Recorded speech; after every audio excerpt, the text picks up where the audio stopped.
the fiddle farts here. Oh, not this again. All right. Yes, we are live and in things. So we haven't played for a while, so we have to do a real quick sort of recap of last time. So as you can see, you guys are in the fire forest at the Dryad Tamber's tree, and you had a lengthy discussion with her. Once the possibility of combat sort of melted away, and you realize that both are on the same side, you guys had some very interesting discussions. Basically, and all of it revolves around how to deal with Indomitable. Tamber's point of view was that, look, Anyariel fashioned a sword out of the primary elvish tree in this forest, and with that sword she pinned Indomitable to the bottom of the ocean, and by the combination of that sword, which pins him to the earth, and the singing, which keeps the sword pinned to the earth, Indomitable's effect on the fire forest is lessened. He certainly doesn't have free reign, and the fire forest is protected from destruction. If he was released, for example, if the singing stopped, he would be able to release himself from the ground in the ocean. If the sword was removed, he would be able to come up to the surface and wreak havoc. And that's exactly what Tamber's opinion is that he would do if given the opportunity. From your point of view, you've actually spoken with Indomitable, and he basically is like, look, I don't want to be here. I don't care about any of these people. I was brought here against my will. If you release me, I will go back to my home plane, and I will bother this place no more. And you've learned over time that Indomitable has also asked the same thing of the Bone Devil. The Bone Devil Kazakh, who has sort of not really teamed up with you guys, but you're sort of on the same page when it comes to releasing Indomitable. At the same, when you guys told, and so last time, Arendar basically told Tamber everything, and she was like, "Look, we've got two different stories here. Both of us seem like we're telling the truth because you guys both did sense motives on each other, and everybody seemed to very much believe in what they were saying, but they were at sort of cross purposes." So on one hand, Tamber's like, we got to keep him spiked. And you guys, he's saying, release me and I'll leave this place. He's made other deals with the devil. And, as a bonus, he's promised some sort of boon, both to Kazakh and to you guys if you were to release him. At the same time, you've got Vul, now dead, which is some sort of creature that was pretending to be one of the Fae and trying to convince the rest of the Fae village, the Seela village, to stop the singing, which would have released Indomitable. You really never got a window into where that guy was coming from, other than to create havoc. But he had essentially killed Vul, taken him over, and was pretending to be him for at least a month or so, at least, because that was when Papavan would told you that Vul began to sort of make the case for stopping the singing and trying to sort of convince the Seela, in some cases successfully, to stop the singing. So you have no idea where he was coming from. So Tamber's not convinced that all is right here, and then the party has a goal of like, look, we can't be sitting around in the fire forest for much longer. We have business. We have to get to Sequin. We have to get to the Lyceum. We have to deliver the case. We also, a copy of which we have promised to Kazakh as a method for him extracting himself from the domination summoning that brought him to this plane. So Tamber basically came to you guys and said, look, there's one solution that basically solves both our problems, is that is to kill it. It will, if we kill it, it'll send it back to its own plane. Although you guys won't get any boons out of it, at least you will have sent it back. And in my case, it will release the Seela and the fire forest from the damage that's being done to it by Indomitable's mere presence. But she's like, I don't know if you guys can kill it. We've got it down there. We've got it down to the pin of the lake. We've got it sort of in stasis, but from the stories that you guys are telling her, it's already manifesting itself in other areas as walls of flame, as giant fire beetles. You defeated it once, but that wasn't necessarily the creature itself, but a manifestation of that is somehow able to do beyond the magic of Anyariel's sword that is pinning it to the thing. So somehow it is able to focus power outwardly into the fire forest in ways that, frankly, Tamber doesn't understand. So after that discussion, you guys began discussing how best to kill it, how best to fight it. And there was a lot of discussion about, do you guys fight it at the bottom of the lake where it's pinned to the bottom and thereby weakened?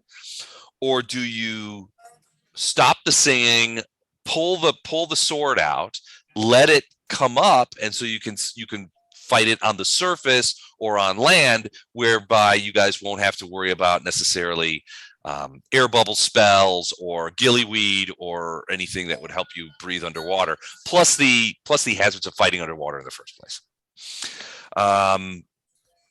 There was I reviewed last time's recording, and there was no concrete answer to that. So that's kind of where we start today.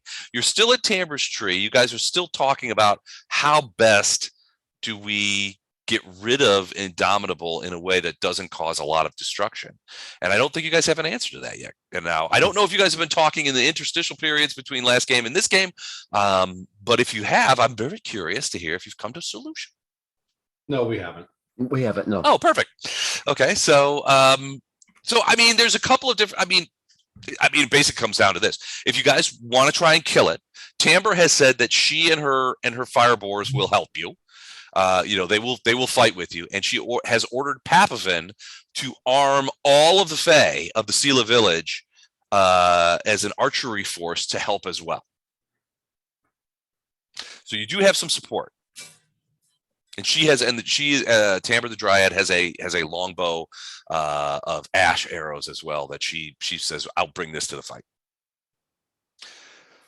But she's like, I don't know even then if we can defeat it. It is a powerful extraplanar creature, and we have not plumbed the depths of its power yet.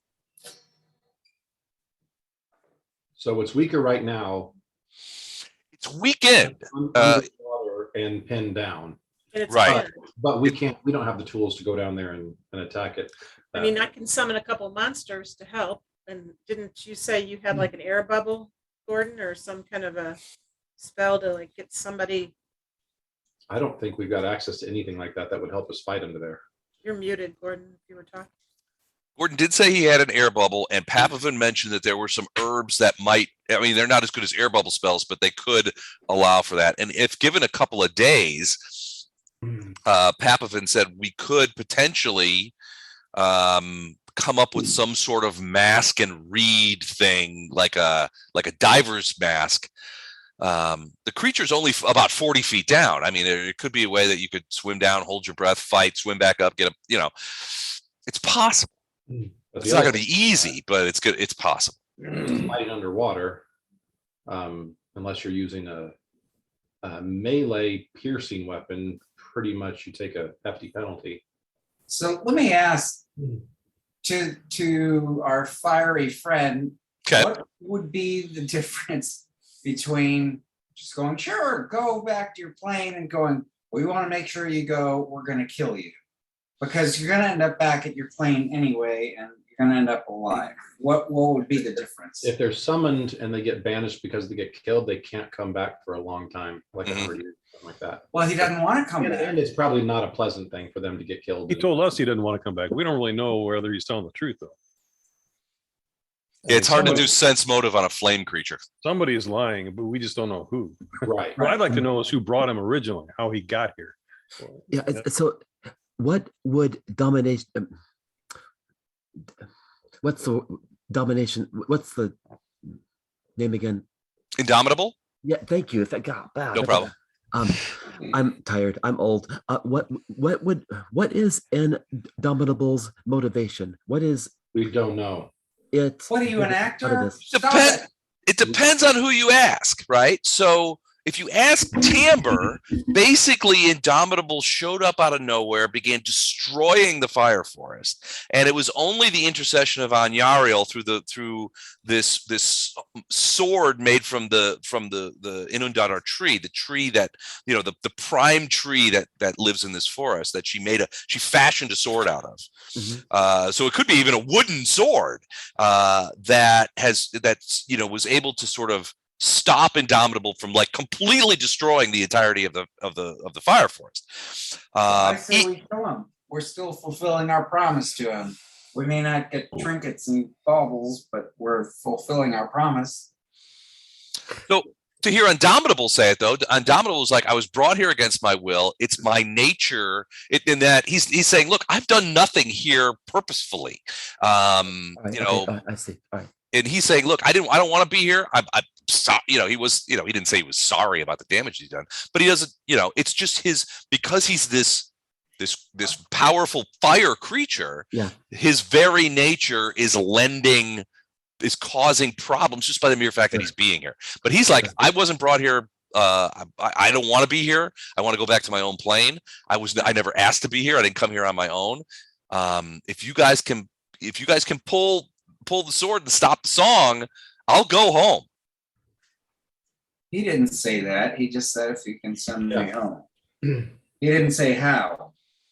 He said he would leave this plane and go back to his home plane if you guys were able to. The way he put it was to stop the Fae creatures from keeping me pinned to this. Well, we floor. did momentarily, and now we're going to kill him. And you remember what happened. So momentarily the song was stopped. And after a few seconds, you began to see a column of steam come out of the lake. Now, he didn't come out of the lake, but that told you that maybe it's the combination of the sword and the song that keep things sort of together. But Right. one piece missing would ultimately end up in his release. Right. I So, think it comes down to, do we trust him? Because the end result is the same either way. We kill him and get nothing, or we don't kill him and risk a lot and maybe get some trophies. right. So wait, okay, I am a bit confused and slow. I'm sorry. The Sorry, Fae you're a are- monk. Ooh, ouch! Oh, he got me. The Fae are singing to keep Indomitable here. Why? Singing Well, to- kind of. The singing, according to Tamber, the singing keeps the sword in the earth. Okay. Now, Indomitable is pierced by the sword. The power of the sword itself weakens Indomitable, but it's the song that keeps the sword pinned into the earth at the bottom of the lake. So theoretically, you need both pieces to keep him where he's at. If the Got it. song stops, Indomitable can unpin himself from the lake and remove the sword. I see. All right. Okay. If the okay. sword is removed, there's nothing keeping him. The song's not going to keep him at the bottom of the lake by itself. So, Okay. Huh. so yeah, so it really boils down to, yes, we need him gone. We can kill him, or we can make a deal and let him leave. It's all down to a matter: do we trust him to actually leave and not cause damage on the way out, Right, and not kill us on the way out, right. or do we try? Well, kill Tam- him. Tamber would point out two things. Mhm. One, he may be perfectly, he may say to you, I plan to do this, but if what he says is true, the effect of his being here causes problems in the vicinity, right? Just his mere presence causes problems in the fire forest, including huge, walls of fire, much more burning than is normal, that kind of stuff. It may be that he has all the best intentions, but has no control over what effect he has on the fire forest. The other side of that coin is fire creatures, and she's like, look, I'm a dryad of the wood. These creatures are not necessarily, but I'm a dryad of the fire forest. So fire, she goes, I know fire creatures, and they are they're chaotic. They do things based on whim. They are prone to rages. They are prone to emotion. When he spoke to you, he may have firmly believed that if released by you guys, he would leave without causing any trouble. But we know that he's enraged by the fact that he's been pinned to the bottom of that lake. Right. Might not be able to leave either. I mean, if whoever brought him here wants him here for some purpose, Right. he yeah. could have a geas or something that forces That's him true, to. which he may not even know. Right. Yeah. Mhm. Yeah, I don't think we can trust him either, regardless of what we're doing. I don't think we can trust him. I have the air bubble spell. It lasts 4 minutes for one creature. It's a touch spell, one creature each. And I have, if I memorize spells again, I can have 5 of them. Because yeah, It's almost as good as gillyweed. it makes more sense to attack him under the water while he can't move and he's weakened. My fiendish squids and sharks have smite evil too. Ooh. So underwater combat, while you guys are putting together a plan, underwater combat, land-based creatures can have considerable difficulty when fighting in water. Water affects attack rolls, damage, and movement.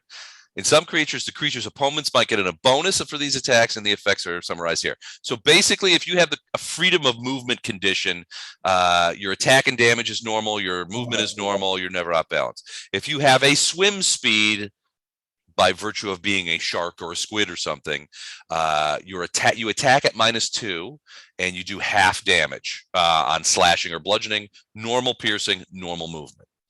Make a successful swim check, -2 attack, half damage on slash or bludge, normal piercing, quarter or half movement based on your swim check. Why does a creature that's designed to attack in water get? I don't understand. It's not necessarily, you mean because of having a swim speed? I mean, yeah, because it's a shark. Why would a shark have to roll to see if it can attack underwater? Maybe not sharks, but I mean, some creatures, some land. Well, this applies to land creatures with a swim speed. Oh, So think, so like a dog like- could swim. yeah. Well, if Yeah. they have a swim speed associated with their thing, so I'm thinking more along the lines of a frog, Okay. some sort of amphibian, or a snake of some kind might have a swim speed associated with it.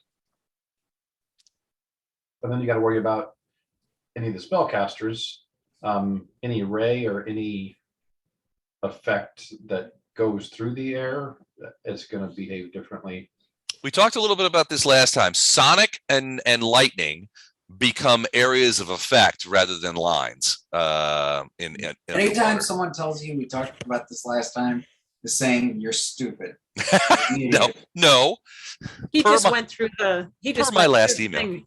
He just and you just looked at the video too, didn't you today? Yeah. So it doesn't make sense to. I don't And know. just as an aside, archery doesn't work underwater. No, So if we decide to fight underwater, that might be our best option, but then I'm useless. I'm out of the fight. right. I can stay above ground, and if it breaches the water, I can shoot it. But other than that, I wouldn't be of any use at all. So underwater, all of us, like, I'm a melee fighter, but I'm slashing, so I'm what, -2 to attack and half damage or something like that, Well, swords can pierce too, right? No, Yeah, you could use it as a piercing weapon. Sure. and just stab with it. instead of Right. swinging. Yeah, Bruno bow is a can very also- good swimmer, but he just does his bludgeoning attack with his foot or fist. So Yeah, that would be bludgeoning. that would be, like I said, -2 or whatever and half damage. -2 to attack, half damage. But he's pretty much pinned down. I mean, we could whack and hack at him as long I as was he gonna say, can't yeah. heal himself. We He can come shouldn't back have the his next dex. morning. Yeah, he shouldn't have his dex because, he's pinned to the ground.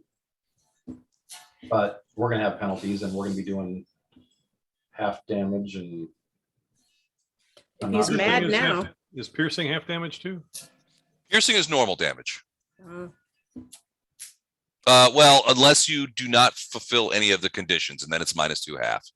So you have to essentially make a successful swim check, or Can he- have what they call firm footing, which is creatures have firm footing when walking along the bottom, are braced against a ship's hull or something like that.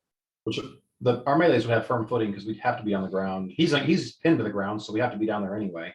on the ground. So we would have firm footing, but it's just a matter of who's got stabby weapons. And then it's a matter, can we destroy him before he kills those of us that can get close to him and do damage? Can he swing his arms around? Do we know? Has anyone ever gone underwater, seen him, has stories, urban legend? Is that a knowledge local? Tamber will say that. So Tamber will tell you that she was present when Anyariel pinned him to the water. Now she did not see the actual. She did not go underwater to view the Anyariel actually pinning the creature to the ground. But when it was, wandering about and casting about in the fire forest, it just appeared to them as to be a huge ball of flame. Probably not evil, right? Most elementals are neutral, aren't they? Most of them are, yeah. Oh. Yeah. Huh.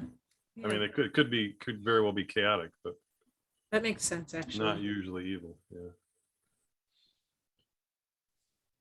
So I think if we're gonna do this, it's gotta be underwater, but there's a lot of penalties and a lot of issues with that. But other than that, if we're gonna free him anyway, Well, I don't so think it makes what are sense. the odds if we try to kill him underwater versus above water? Because if we give him enough time to go, all right, get your ass out of here, and if he doesn't, then we kill him. Are we at a major advantage if he's still pinned underwater? Because it sounds like kind of disabled. I mean, he's a fire elemental and he can't move. yeah, so he's underwater, so I would imagine like, Got to have some kind of.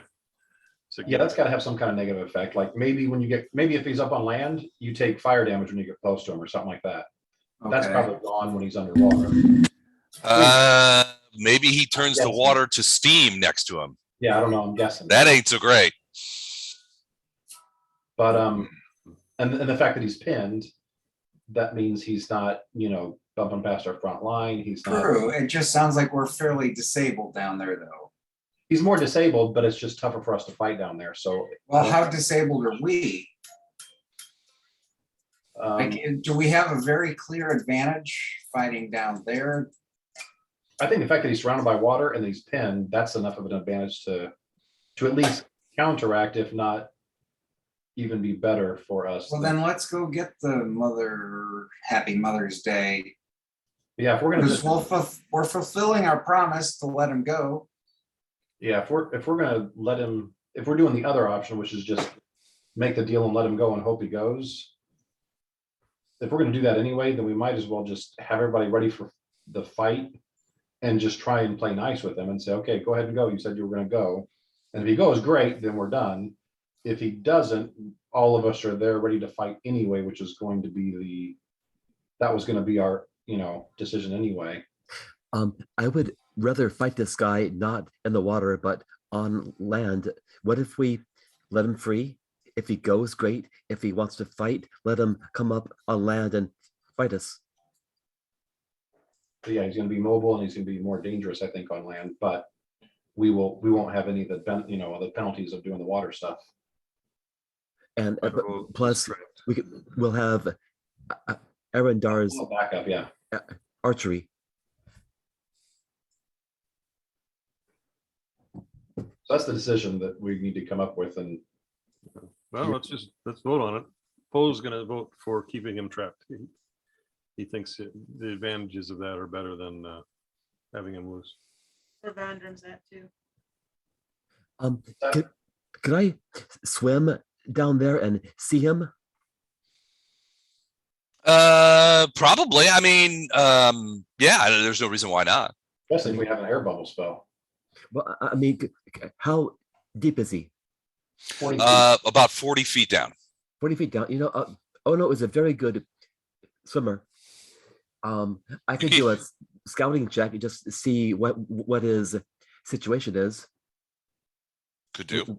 Would that help at all, or are we pretty sure we know his disposition?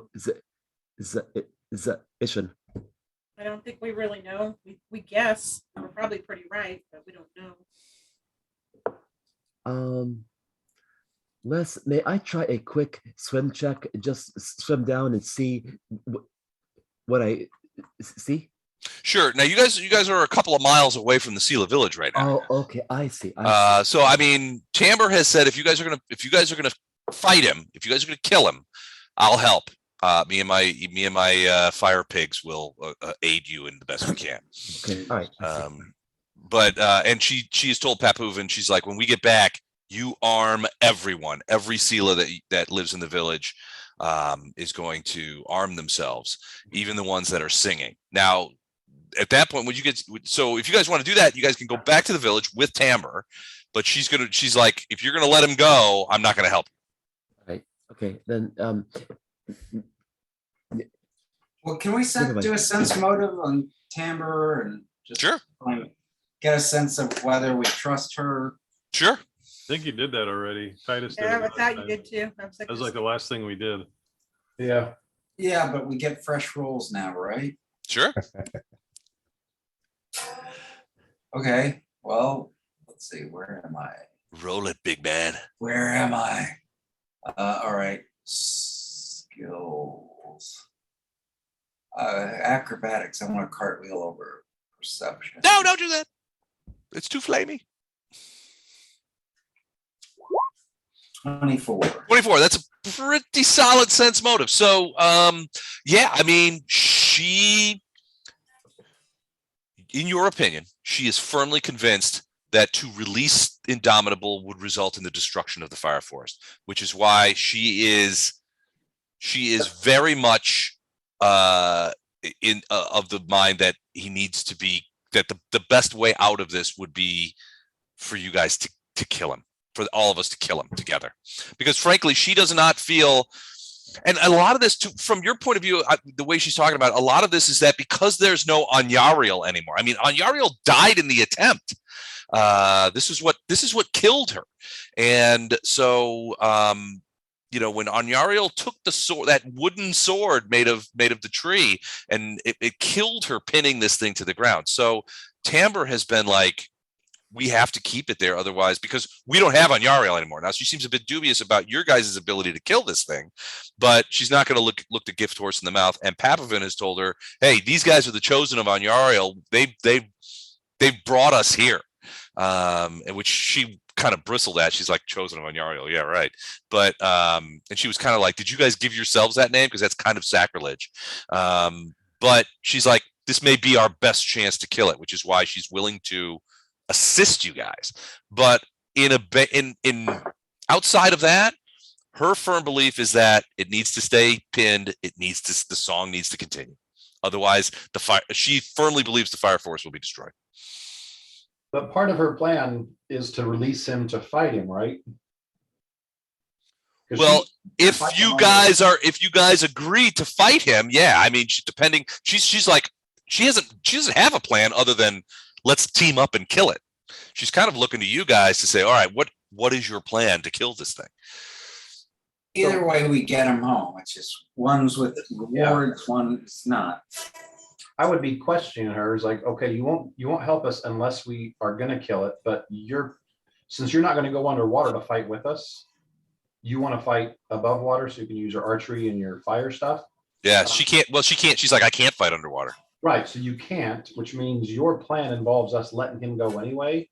So if we can let him go with no death on our side, wouldn't it be better to at least entertain that? And then if that is not going to be the case, then we all do your plan and just all of us lay into him and either kill him or die trying. Well, yeah. I mean, she's basically saying, look, it's a bet. We're betting that on two things. At first, we're betting that Indomitable's word is good and that he plans to leave this place if released. If his word turns out if that bet fails, then the second bet that we're making is that we can kill him. If that fails, then we're screwed, and she believes that will result in the destruction of the fire forest by Indomitable. Of all of it. Mm-hmm. Which is why she's really trepidatious about it. And she was like, no, we got to keep it pinned, which is why she has the Seela singing, which is, You know, and you're not entirely sure why, but you know, partially why she hates Guinevere or hated Guinevere. Guinevere's dead now. I mean, these don't have to be mutually exclusive plans either. We can try, we got 4 minutes with air bubble that we can all try to kill it. If that fails, It's above water and we go to town. we can either try the next day or we can let it loose and try that and see if that But what works. if we you know? just weaken them enough to go, all right, you can go home alive? Even fighting it a little bit to see how strong it is, and if we can even damage it, at least trying Yeah. that first is going to tell us something. I think once we start this, the no death just agreement route is out off the table. So there's no attacking them and then, okay, sorry, we can't beat you. Okay, now will you go ahead and leave at your own free will if we let you go? That Well, gets back to didn't what we did it already mean establish that we last don't trust it though? I mean, I thought we had already established that. Well, this firewoman doesn't trust it. Now, it's been a long time and my memory is less than perfect, but we did all kinds of checks on whether we believed what the creature was saying when it said it. And all of us who made those checks agreed that it was telling the truth. So this whole not trusted thing has been the influence of this fire chick who also, she No, told I us haven't we trusted it. This thing she tried said to we kill can't- us and said, I will kill you unless you try to set me free. That's not any kind of basis of trusting a creature to have a deal. That's not a and this- deal even. That's coercion. and, That's not- and this fire chick said, don't trust it because it's chaotic in a fire chick coming from a chaotic fire chick. So So can we trust her if she's chaotic fire chick? that's my point. Oh, sorry. I'm So always we- a couple steps behind you, Chuck. We've done Thank a you for bunch. not saying duh this time. We've done a bunch of checks. We believe that both of them were telling the truth. Yeah. Okay. And yes, the super powerful fire thing that attacked us as a beetle, it wasn't like there was a great deal of sort of uncoerced choice in that. But at the same time, when we did actually speak to it, we don't believe it was lying. Yeah, but again, it might not even know that it's lying. It might not know that it's got a GS or some kind of force thing that's forcing it Well, to be here. I don't Who know brought what it here and why did I it don't- bring it here? I don't know what a GS is. I just put arrows in shit, man. You've exceeded my pay grade with all of that mumbo jumbo wiggly finger stuff. So. But I do have to agree that if we attack it and fail and then let it free and go, okay, on your deal, you have to leave now, that it would be less likely to agree to It's not that gonna happen. now that we've already attacked it. Right. Yeah, absolutely. So I think it's kind of commit to one or the other. Right. I mean, if it Now- really does want to go home, us attacking it is not going to change. Well, how prepared are we to deal with it if he goes, oh, I'm free, I don't want to go home. I like it here. Well, that's sort of the question, because if we, Well, that's why I'm asking. if we let it get out and it comes above the surface and we say, according to your deal, you said you just wanted to go home, go home. If at that point it decides, no, I was lying or whatever, then we have to fight it above ground or above out of the water, assuming it can get out of the water, which that's an assumption I think we have to make. If they stop singing, because then it can pull the sword out and then it's free. What if we grab the sword when we free him? How useful would the sword be to us? Yeah, that I don't know. Well, Unless you're the DM, I don't throw your hands up. don't know. Could be anything. Well, it's certainly fire ship. powerful enough to have. So Tamber will tell you that this is a sword carved by Anyariel out of wood. So it's a wooden sword. It's not made of metal, but it does have apparently enough magic in it to keep a creature of like this, yeah, pinned to the ground. And it doesn't keep him pinned to the ground. The sword itself weakens the creature enough that the song of the Fae can keep the sword pinned into the ground. It can't remove it. One of those two pieces goes away, it can release itself. Sounds like a vampiric steak. A little bit, yeah. It's a huge sword though. It's the size of a great sword. All right, let's just let him go. And if he doesn't leave immediately, I'll talk to him and somebody like gets down on all fours behind him and I'll push him. Give him a little push. Boop. Well, here's the other thing. You don't know if he has a physical form. You know, I hate contributing to something that I think keeps Les up at night with glee. Mhm.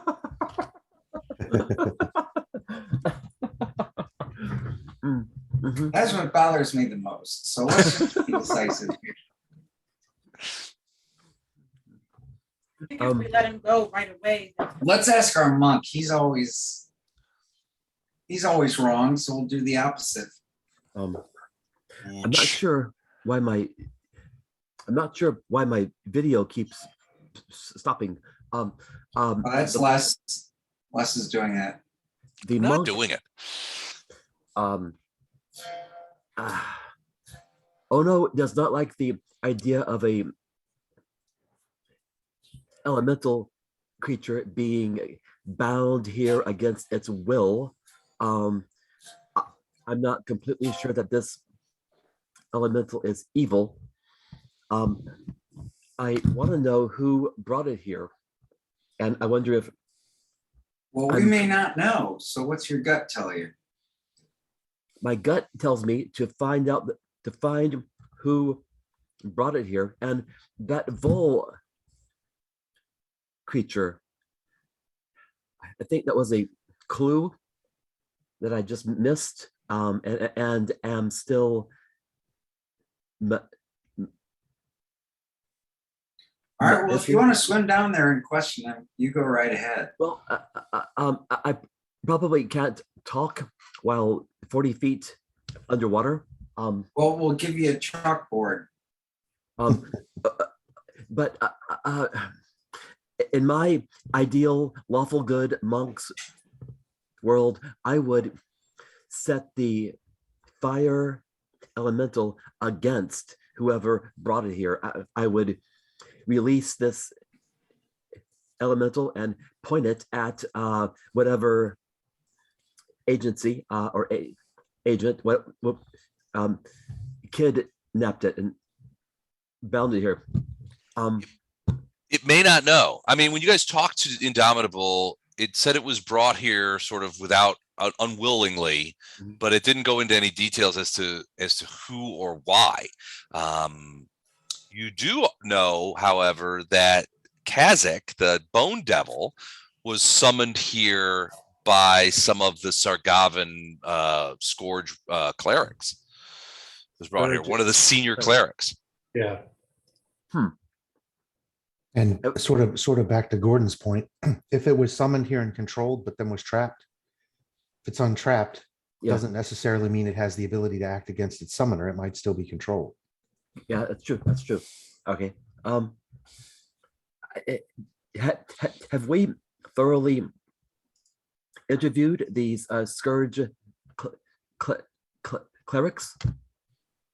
No, you've spent a lot of time running away from them, Yeah, and some saying, and no, we some time ran killing from them. Yeah. You've killed a couple. They're not exactly, yeah. We're not on friendly terms with them. And per Well, my remember the MO, I Scourge put some wants to arrows in eliminate- some. Yeah, the Scourge, the Sargavan Scourge, which seems to be in Wants to eliminate control all- of a lot of things. They wants to eliminate arcane magic. They don't like arcane magic users. Right. They've conducted purges in the past, and they're conducting one now, probably in Gate Pass. That's horrible. Well, you've got a couple of arcane magic users with you. That's at least in part why you guys decided to skedaddle from Gate Pass. Right. So why would the if the Scourge clerics are indeed behind this, what's their motivation to wipe out the fire forest? I mean, do they? I mean, Nothing really. the Fire Forest has historically been a haven for anti-Sargavan entities. Okay.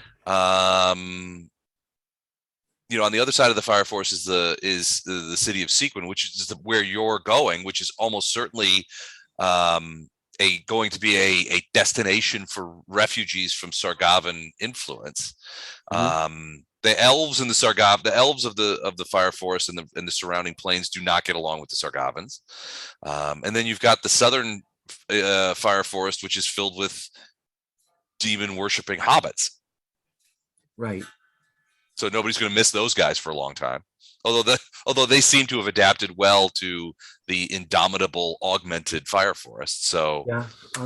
Well, do we have any other suspects besides the Scourge clerics who might be powerful enough to summon and bind and control an elemental as powerful as Indomitable? the only other group that would likely have mages or clerics in this case powerful enough to perform a summoning and binding of this nature and the will and desire to do it would almost certainly have to be Mwangi. It would be some sort of clerical influence from one of the Mwangi cities who also hate the Sargavans. Jesus. All right. Yeah. Have we seen any clues or here and there that might indicate either Scourge or Wengi? I don't know, a footprint, a dropped sock. I don't know. Well, nothing like that. But you know that the Scourge has been operating closer and closer to the edge of the fire forest. So remember, you still have Hadid and Kristen with you, even though, like all of my DM NPCs, they do nothing in return for your protection. But they had a little farmstead, which was about 2 days from the edge of the fire forest, and they were under attack by the Scourge when you guys arrived there, and you were also interdicted by a not necessarily Scourge, but a Scourge a group of basically highwaymen who were hired by the Scourge to look specifically for you guys. They admitted.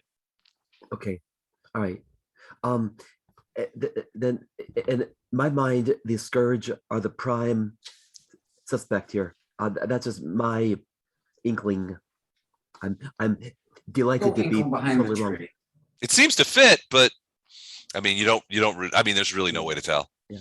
Well, we spent 50 minutes, 45 minutes debating it, 5 minutes listening to me complain about my domestic life.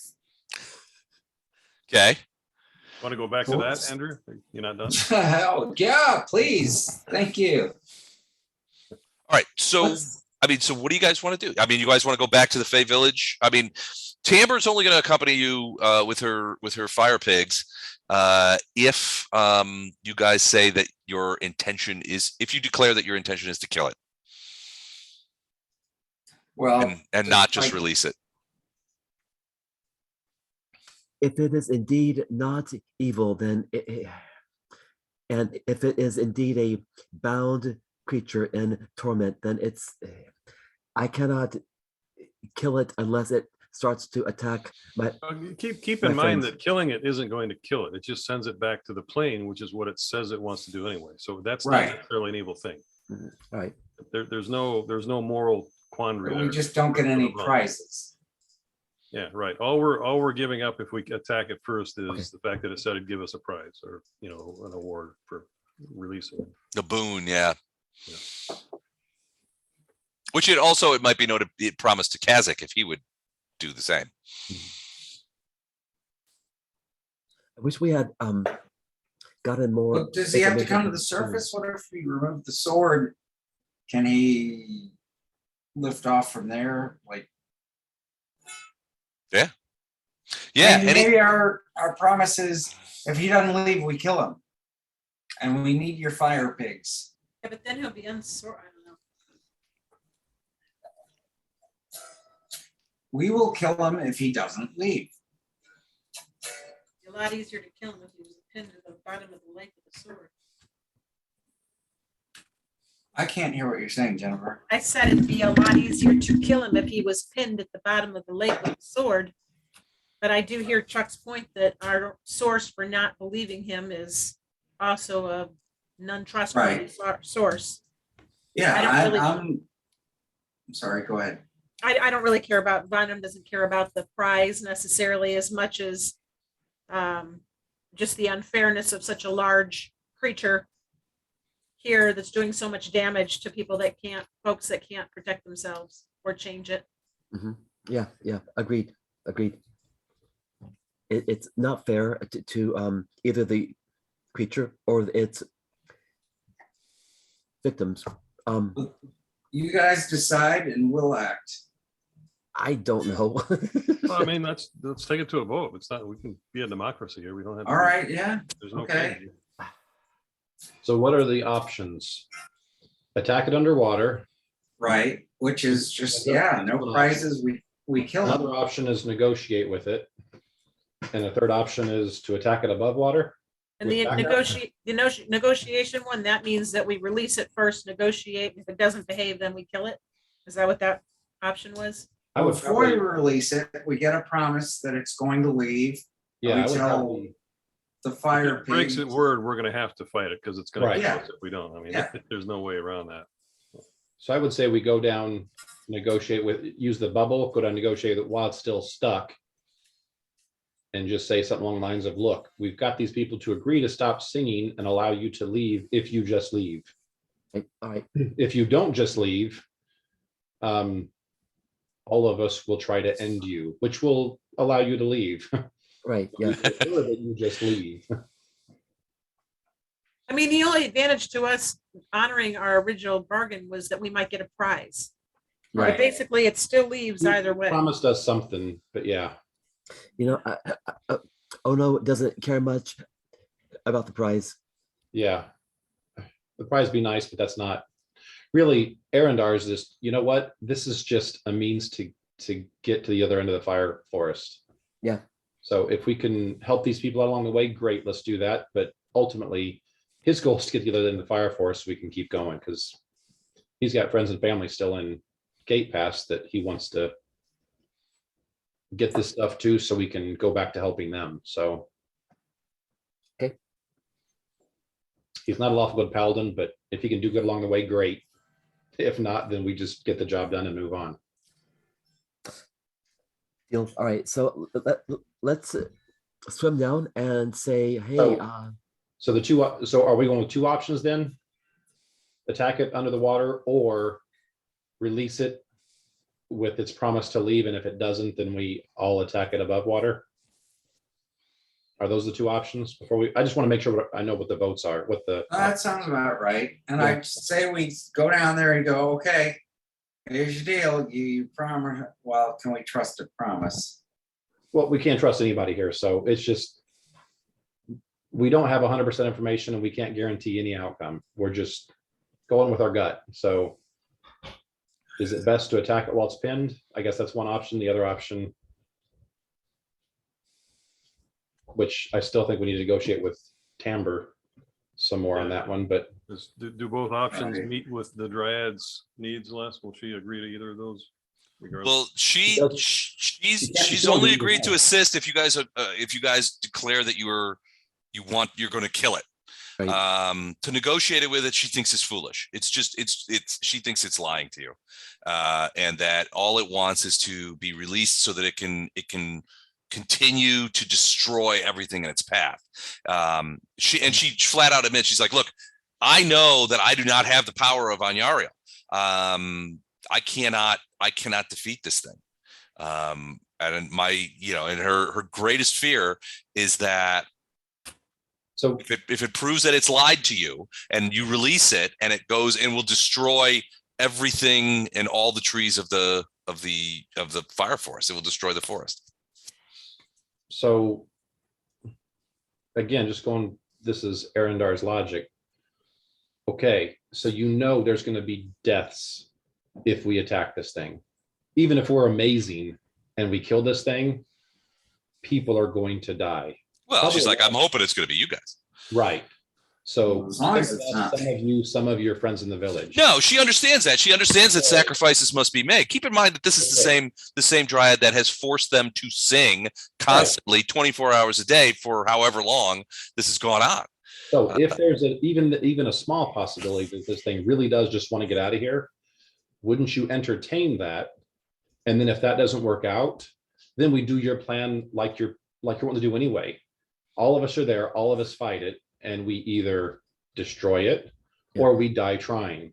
Either way, we don't care about what happens after that. Give me a I like diplomacy. that because it's causing her to maybe Right. not take such a hard line position because she's going to get what she wants either way. Which one you like? She's either going to be dead or we're going to get rid of this and all of her people can be alive.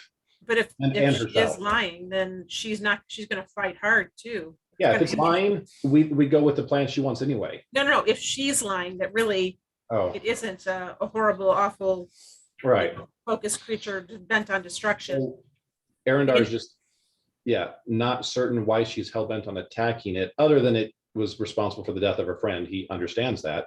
Mhm. But he's trying to look, there's a chance we can get out of this with no one dying. If there's even a small chance of that, wouldn't you like to take that? Because even if that doesn't work, the other side of that is we do what you want. All of us are together and we all attack this thing to kill it. Give me a diplomacy check. I don't have diplomacy. He's gonna, Oh, I do. Oh, somebody else should have said that then. he'll intimidate. I'll An intimidated dryad with 3 flame pigs? I don't know, buddy. that's my only coercion that works. I mean, if I had 3 flame pigs on my side, I'd be the biggest, baddest mofo in the neighborhood. 23 diplomacy. 23 diplomacy. All right, I'm going to do a sense motive here. Self-cooking bacon. Okay, so you can see her struggling with it. She's like, look, I see the logic of what you're saying. I don't believe that for a moment that this creature means anything but the destruction of the fire forest. Okay, so if it doesn't, then we all attack it anyway. That's your plan. We do your plan. I'm just saying, right before we do your plan, we give it a chance to do what it says it's going to do. If it doesn't, we do your plan exactly like you want. And we get the outcome you want. I'm just asking for just 60 seconds before then to talk to it and allow it to leave. If that doesn't happen, we do your plan just like you want.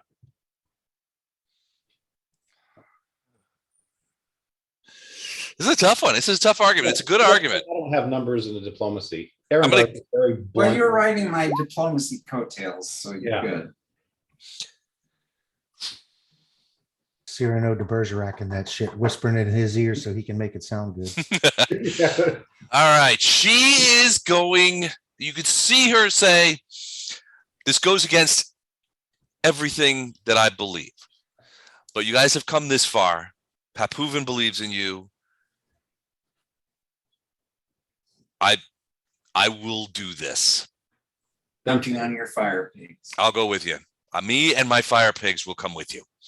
Okay, why don't you show up in town tomorrow? Because we're gonna rest and get some bubbles so we can, at least one of us can go talk to it. Get some bacon, at Well, which point the tomorrow- fire pigs are all like, what? So you come tomorrow, we will do this tomorrow, and we'll either let it go and everyone's great and happy, or all of us will pretty much be in the fight of our lives and try and end this thing. Okay. I will be there at dawn. All right. Bring the fire pigs. I always enjoy self-cooking bacon right before battle. Crispy. All right. So what do you guys do? You guys go back to the Fey Village? Might as well, I guess. Okay. All right. So you guys go back to the Fey Village. And you find, Papuvan comes with you, and basically you return back to the thing. It's probably mid to towards evening. The seela are singing away.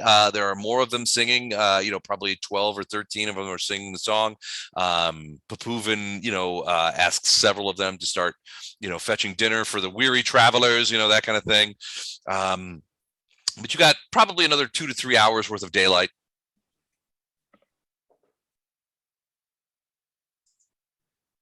Okay. All right. Anything you want to do? So Tamber says she's gonna be here at dawn. You guys can certainly get a night's rest, but you do have a couple hours before you have to turn that in if there's other things that you want to do. Oh, why don't you swim down, Ono, and see what's going on down there? All right, sure. Okay. Just Oh don't, no. don't get close to it. All right. Let me see. Where's my character sheet? I have a pretty good swim skill. Les, shall I try that? Yeah. So I mean, what are you gonna do? You just gonna swim down to where it is? My plan is Down in the depths? Take a deep breath and just swim down.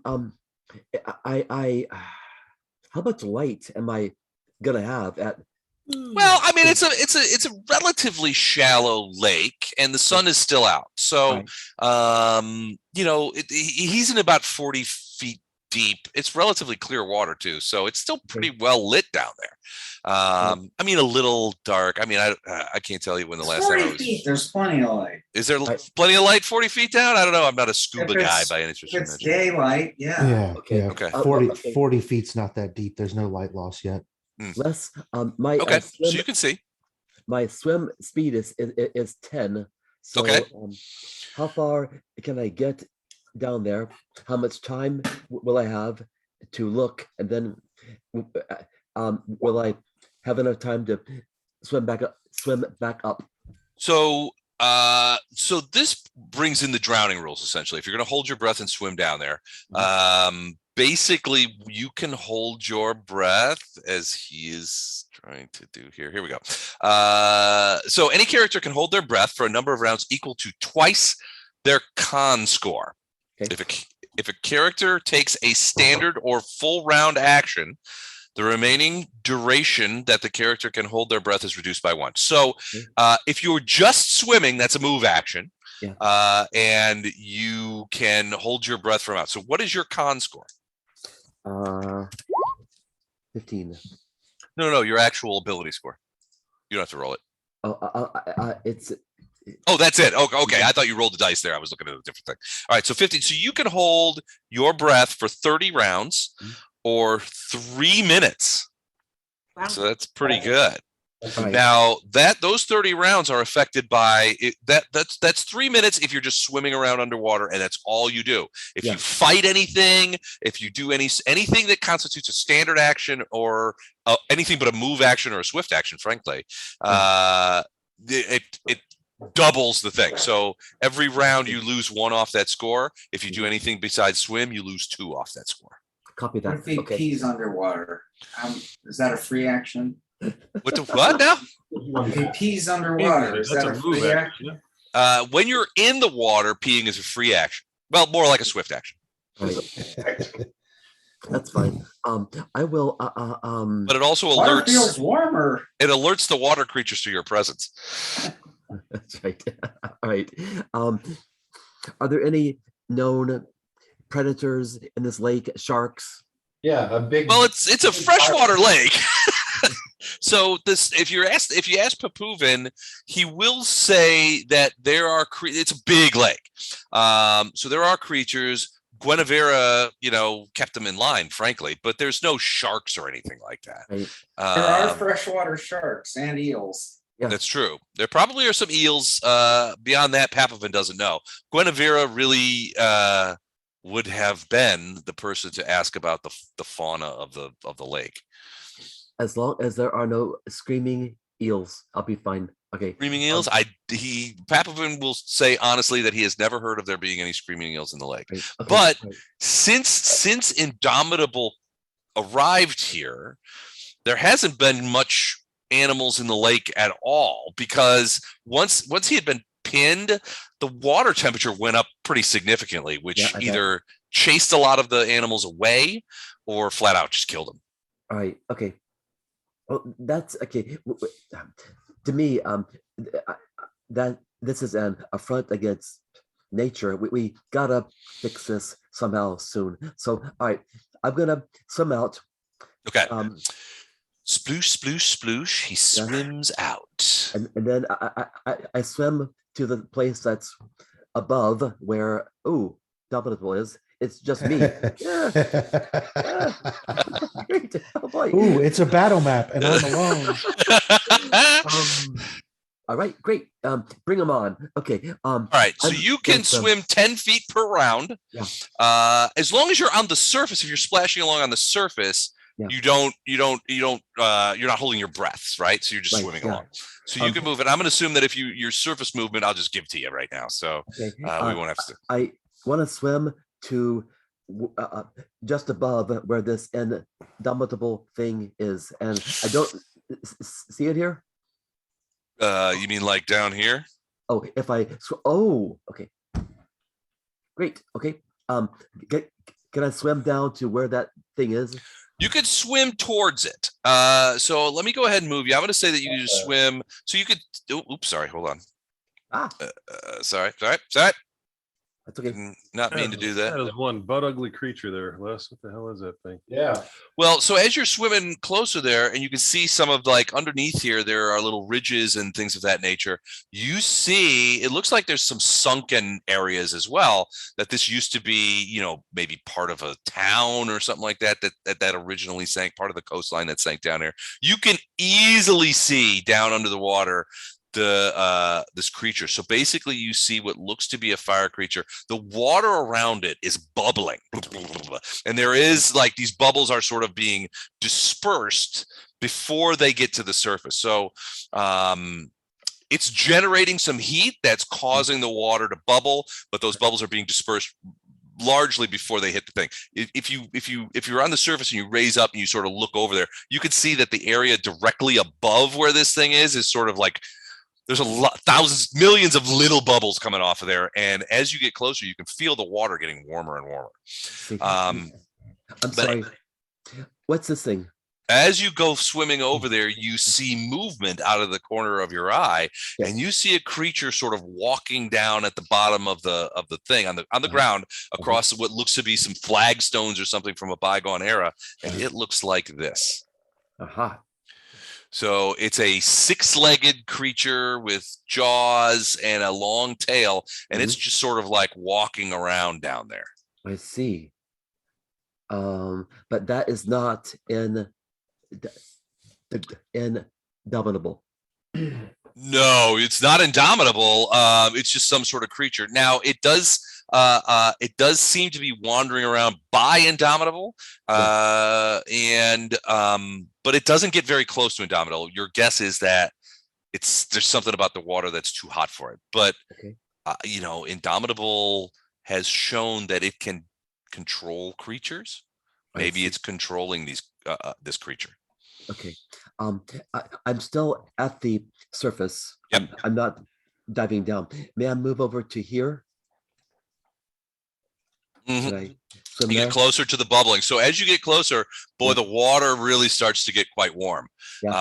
It's not boiling you, but we're edging past bathtub and towards hot tub temperature. I see. Shit. Okay. So I got a feeling if I dive down there, it's going to be more than hot tub. And that it's possible. If we go close to the actual location of Indomitable, we're going to take fire damage each round. I don't know. All right. Steam is bad damage, man. Yeah, it is. It is. One time I held my wrist by accident over my rice cooker. Mm-hmm. Good Lord. Man. Oh yeah, it sucks. Anyway, can I do a perception check? Are there any more creatures nearby? Sure, take a look. I'm gonna do a 12. Great. You don't see any, but frankly, there's a lot of nooks and crannies down there. It doesn't give you a lot of. It doesn't give you a lot of. I mean, you don't see any, but there could easily be other ones hiding around down there. There's a lot of crap down on the ground on the floor. I'll swim to here. Okay. Is it still hot? It's very hot. It's getting painfully hot at this point. Right. It's getting hotter. It is getting hotter. I'm still at the surface, right? You're still at the surface. Okay, so if I dive down, I'm gonna start to get steamed. It's possible. All right. I mean, this is unpleasantly warm. You don't think Right. it's causing you actual damage yet, but you're going to Okay. be pink as a fresh hot dog when you get back, you figure. That's fine. You know what? I'm gonna swim back fast Okay, so you're going to swim back to shore. at top speed. Okay. All right. Excellent. Excellent. You do that and you swim back to shore. Okay, and I apprise my colleagues of what I just saw. So if we probably can't fight in Indomitable down there because we'll get boiled, Well, and it's no different than if he's up here. He's still going to be hot up here. yeah, that's true. But at least we won't get steamed. And plus he's got a friend. Looks like a six-legged water beast down there. You describe that to the team or to Papovin do. or any of those guys? I describe this beastie as best as I can. It has 6 legs, like a lizard, big jaws, big tail, sort of blue-green. Papovin steps forward and says, "You saw a creature like that down there near the Indomitable? Those I had hoped that those creatures were gone. Those are the lake marrows. They are creatures of the lake. They are they are unpleasant creatures. They're given to night raids on the local villages. We used to have to keep a close eye for them. They are living close to the shore, but after Indomitable was pinned to the ground, we hadn't seen any of them, and we assumed that they had departed for cooler waters. That the presence of Indomitable had chased them off. You're saying you saw one just off the shore, just down there with Indomitable? I saw this, yes. Oh, that is terrible news. Terrible news. It seemed to be keeping back from the vast heat of Indomitable,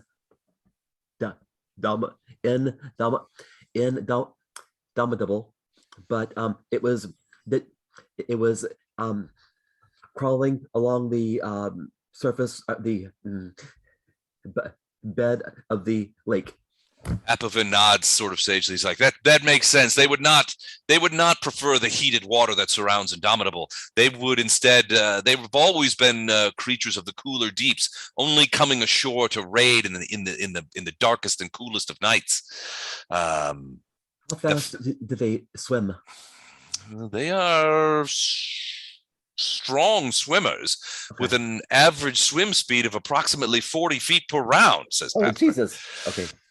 Okay, great. All right, good. Good to know. But they are not highly intelligent creatures. They will come ashore in the darkest nights to raid and for food. But they are not super intelligent. Can they serve as mounts? I suppose. He's like, I don't know. It would depend on how you plan to break some of the. They are violent and ignorant creatures. And and the thing about Marrow is where you see one, there's probably a half a dozen. They live in their clans are. If there's anything to say positively about Marrows is that they are devoted to their families and clans. Well, you might wish to start to post sentries at night and keep your eyes open. All right, so he's like, well, I've already begun the dispersal of bows and arrows and making sure that all are armed, so that we are prepared for when Tamber returns to the Seela village tomorrow, and we finally put paid to this thing that has bedeviled us for so long. Can I ask a question when they're talking about this creature? Can we? Oh, I like that effect. What effect? Sounds like you're in The an echo. Reverb. Is that any better? Yeah, I kind of liked it before. It was I cool. like the old way better.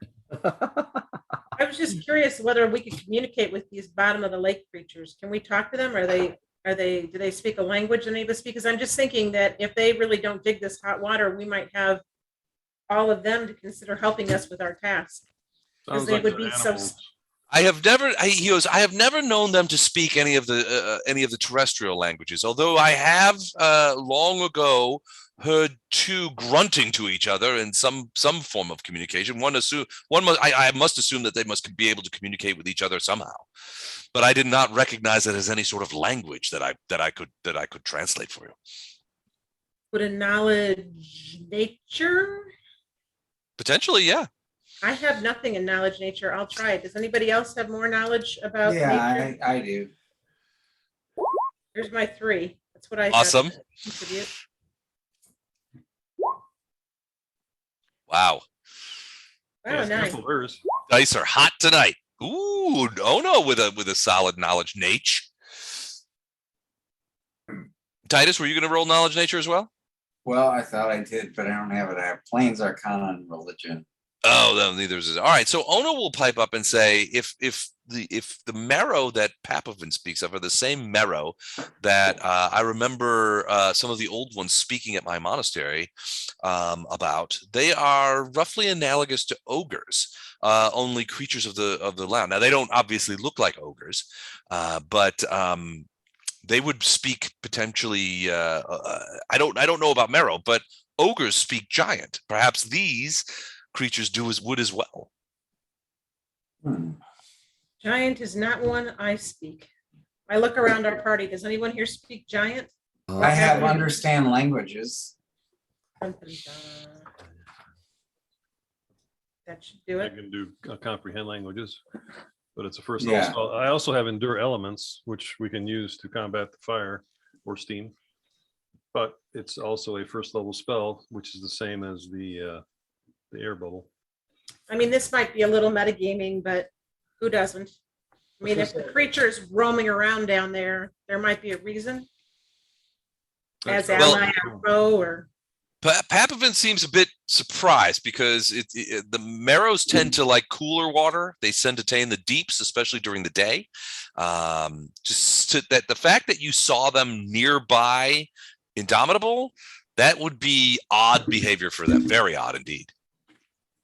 I mean, we could go down with the premise that we might be releasing, in a very vague term, this creature and just see what their general feel is. Well, if Indomitable is controlling him, which he probably, I mean, he was controlling that beetle that we killed, right? Yeah. Mhm. So it's probably just a matter of he's controlling it somehow as a protector. And do we need Well, to then, always go? That would be good to know too, because if he is controlling them, where there's one, there could be 100, and that changes what our battle's gonna look like down there. Which was the other thing that crossed my mind when I was. Yeah, I don't think we're gonna fight down here though, right? Well, Yeah, I thought it was decided that we were gonna try to, Yeah, try and let him go, and then if not, we'll fight him above ground, because we've got more help above ground. okay. Now we're seeing this, we know he's got more help below ground. I missed the final count, I guess. That's cool. I mean, Poe still votes the other way, but I'm fine doing it this way too. I think it's silly releasing such a powerful creature that's pinned. Rondi's with you, but I'll go with the crew. As long as we get to send it back to its nether world, that's all Vondram ultimately wants. If it's a TPK, we can gloat and tell everybody how right we were. So Awesome. We're good voters. We told you so.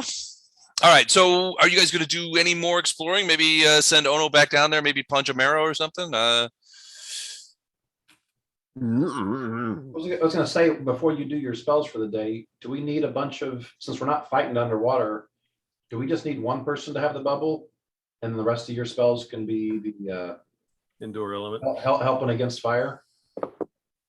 Because we really just need one person to go down there and kind of negotiate with them and say, hey, we're coming to do this. We're gonna let you go as long as you promise to leave. And as long as he says that, then it's just someone go out, pull out the sword, stop singing, and Yeah, did the elemental, what did it speak to us with before, Les? Does it only speak the elemental language, or did it speak to us in common or something? it's I don't remember that. When you guys spoke to Indomitable, he spoke in common.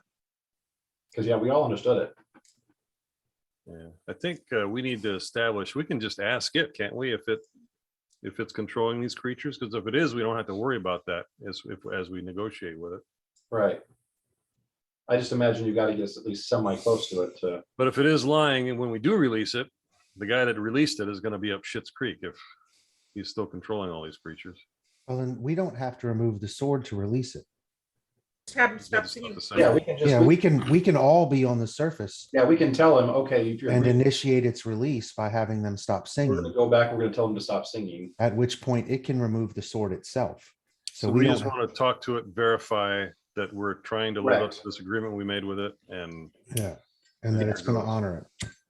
then we roll the wheel. Yep. So if anybody who's going to, whomever is gonna go down And yeah, Arendar doesn't mind being the one to And- go talk to and him. do the swim thing, we need somebody who has a reasonable sense motive, Oh, that's not Arendar. because that's gonna be our last attempt to sense if we think it's lying, Um, right? my sense motive is actually real good because my What? with my wisdom score is high. 16-year-old monk has a good sense motive. 18. Those 2 years make all the difference. That's right. You All know? of it. Well, you've been playing your character wrong then, man. Well, it's weird. Ono is a strange young man.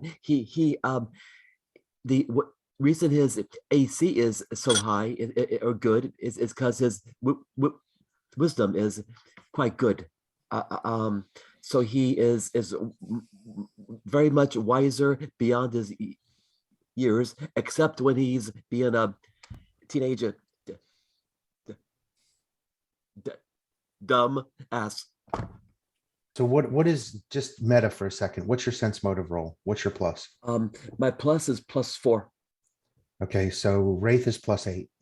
I Oh, got a really? 9. Wow. And what's your character's name again, Gordon? I'm sorry. Poe. Oh, Poe got is a 9. +9. Not- So it's, Andrew, it how sounds about you? like, Because you've kind of been in I the States, haven't don't you? Condurb's a recall. +2, so don't look there. Let me see. Sense motive. I think it's pretty good, but I don't recall what it is. Oh, let me see on the only. Arendar's got a 1. yay, babe in the woods, believer of tall tales, Sounds good to me. gullible warrior My type. sense motive is Pretty much, +6. So it sounds like Poe's the guy we need to go have a conversation. So he's got the best chance of sussing out if this thing is just lying to get what it wants, which is to be released so it can destroy everything and everybody. Or if it's telling the truth and it wants to be released so it can go the hell home. Right. Yeah, and we don't have to do this all at the same time. I mean, I can do that today, actually.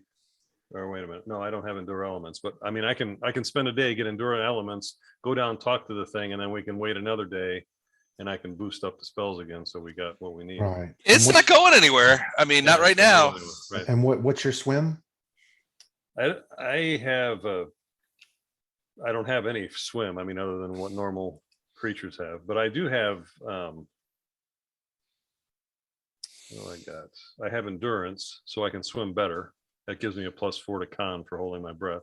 If you've Yeah. got, if you're gonna have air bubble on, you could just tie a few rocks to your ankles and just walk out there. Yeah. I'm also thinking I've got diplomacy and a +6 sense motive. So I'm wondering, I got a 6 diplomacy. okay, And a 9 plus sense motive. Yeah. And don't you wear armor? I think I've got just leather on. Yeah. Oh, okay. But- So yeah, I'm thinking you could hold on to a rock. We could tie a rope to you and you could just sink to the bottom once you've got the breathing spell. Go do what you need to do, let go of the rock, tug on it. We can pull you back up. That way you don't have to worry about trying to swim. And you could even continue wearing your armor at that point. There'd be no negative because you're not swimming, we're hauling. Well, until something bad happens, and Have you ever taken life from the perspective of the worm on the end of the hook? You're about to. yeah. Exactly. Come on, what could go wrong? Sounds like a solid plan. If you I don't am- fight it, if you don't fight it off, we haul it up, skin it, and then have dinner. I don't know. What's the problem? Like a little hot dog. Yeah. Yeah, Fishing and is so great unless you're the worm. they do have so Papavin was saying they do still have those canoes that you guys took out to Guinevere's, which you guys could just go above him and just drop straight down. Although that's likely to be kind of warm. Hot? Yeah. Yeah. The thing Warmish. is, Well, you're, I can do air bubble and I can do indoor element, and I can get Right. down right next to him and talk to him. Okay. I mean, that's up to 140 degrees. I don't know how hot this thing is, but Our hot tub goes to 103 comfortably. How comfortable. far away was he when he hit the hot? Well, there coast? are bubbles being formed around it. So, I mean, but it could be just the nature of the flames are causing those. The water around it, those bubbles are dissipating quite readily. I don't know. I mean, 140 degrees? Probably solid. I mean, it may be a little warmer than that, but I think it would probably be okay for a little bit. But certainly, A little- 212 is steam. Yep. Wait a minute. At 100 degrees C, it boils. Yep. 212. Yep. So that's not enough to deal with that much heat, but it's still something. I mean, it's better than nothing. well, keep in mind this is water, so that heat's going to dissipate fairly quickly. Even by Ono's observations, the bubbles that are coming up from Indomitable are breaking apart quite quickly. And he approached. Well, I mean, he didn't approach into where those little bubbles were, but it was still tolerable to him, pretty close. I mean, it was becoming problematic, but it's possible that the heat is diffused enough, at least at the surface, that you can get close to him without, if you land right on him, that might be a problem, but that would have been a problem anyway. So, but yeah, you might be able to judge, say, oh, I'm starting to take damage. Oh, okay, I'm fine. That kind of thing. You should be okay, is what I'm saying. That was a lot of words to say. You should be okay. You could probably determine whether or not you're entering a field of water that's too hot for indoor elements. You'll feel if you're starting to feel like a turnip Mhm. back out. Like a little potato at the bottom of the pot. All right, so we rest. I get some spells. We try to negotiate with it, and then we rest again, and then we try to release it. Is that the plan? Well, if we're gonna do it that way, then I can give you a little support by summoning monsters, so you can at least, and they don't even have to be right there in an intimidation pose, but they can be, if you want more I backup. would like something that swims faster than me, so it can drag me away if need be. That would be nice. Okay, then I will summon a shark. But I'd like to do it for a squid. Would you like to be picked up by a squid or a shark? I think a squid would be better, maybe. Baby shark. I don't know. How big is I'm- the squid? I'm pretty sure it'd be bull shark. It's the only one that can survive. Okay, so, Whichever one moves faster, I guess. okay, yeah, that's exactly what I was looking at. Swim 60 on a squid. Yeah, they're freaking incredibly fast when they. Yeah. Yeah, I don't know about measuring it, but when Actually, my shark, it kicks in, doesn't kick in. I think I was on a fiendish one. I just got the squid. Oh, I got an octopus too. Let's see how fast the octi. She's smart. He's smart. Didn't mean that by anything. Oh, nope. The squid are much faster. Okay, so squid it is. All right. Squid it is. Squidward. Are the boats here, Les? Can we use one of those too? Yeah, absolutely. There, yeah. Who wants to ride in the boat with me? Is this you can you cast that from the shore, the support squid? I think it's 25 plus 5 is times every 2 levels. Hang on, I accidentally closed it. I love that you guys are calling it the support squid now. Call it the support squid. And what would you call it? I don't know that I have a better I don't know that I have a better thing for it. Chum? Okay, so there's that. Sorry. I keep getting into this fiendish thing somehow. I'm not sure how I'm ending up there. So the squid, is it large? Yes, wait, let me get Okay. back to answering. Summon this creatures question. are either celestial or fiendish, Jennifer. That's Okay, kind of. summon monster is 25 plus 5 for every 2 levels. So that would be 30 times 2 is 60 feet. So I probably have to be damn close to right above it. It's 60 I feet guess long? You're summoning a No, squid that's 60 feet no, long? no. I have to be within 60 feet of where I want to Ah, summon. Well, if you could be in the, canoe. That's what I'm saying. I need to Okay. be in the boat. I called it a boat. It's a canoe. You're right. Anybody else Subjects- want to be in there? Like in the boat? Yeah. And how many hit points would the squid have? Just 13. Idly curious. 3d8. 13. But it does have, but you said they're not evil, so. If I've got air bubble, I'll go out in the boat. How far out from the land is the elemental trapped? About 70, 80 feet. It's a medium-sized creature, less. Okay. Jennifer, I think Right. you should just summon it right next to, I mean, as far out as you can, and it'll be there. Okay, so you want me to stay on the shore? Is that what you're saying? Yeah, I just think it's the fewer people have to be out on that boat, the better, I think. Yeah, I'm not a good swimmer should the boat go over. I think I'll go out on the canoe with Poe. Yeah, it's probably the best choice. You were on one of the melee fighters. Well, not Right. necessarily melee, but So Wraith's going to be on the boat. Anybody else? I will. I If Ray's figure- going, I'm going. I figure I can swim if the boat tips over. I have the dexterity to balance on the boat and try to put arrows and shit that's at the surface if something Okay. comes up at you. So Where is it relative to where we are on the shore? Like, is that where that cave is? Yeah, it's kind of far out. It's not perfect. It's probably about a 80 or some feet out, relatively about the corner, somewhere out here. So then I am gonna have to be on the boat anyway, because I have to be within 60 feet. Or you're saying 20 feet away is far enough, Gordon? Do you have to be Yeah, within yeah. 60 feet of the thing at all times? No, just to cast it. I could just cast it like he's saying. I'll cast it 60 feet away from shore, which will be only, a second away from getting to him as needed. Yeah, you just cast on the shore and, then he swims out to where you guys are. I think that would work. Well, 60 feet Good. away from the shore is, it's like right next to us. Yeah.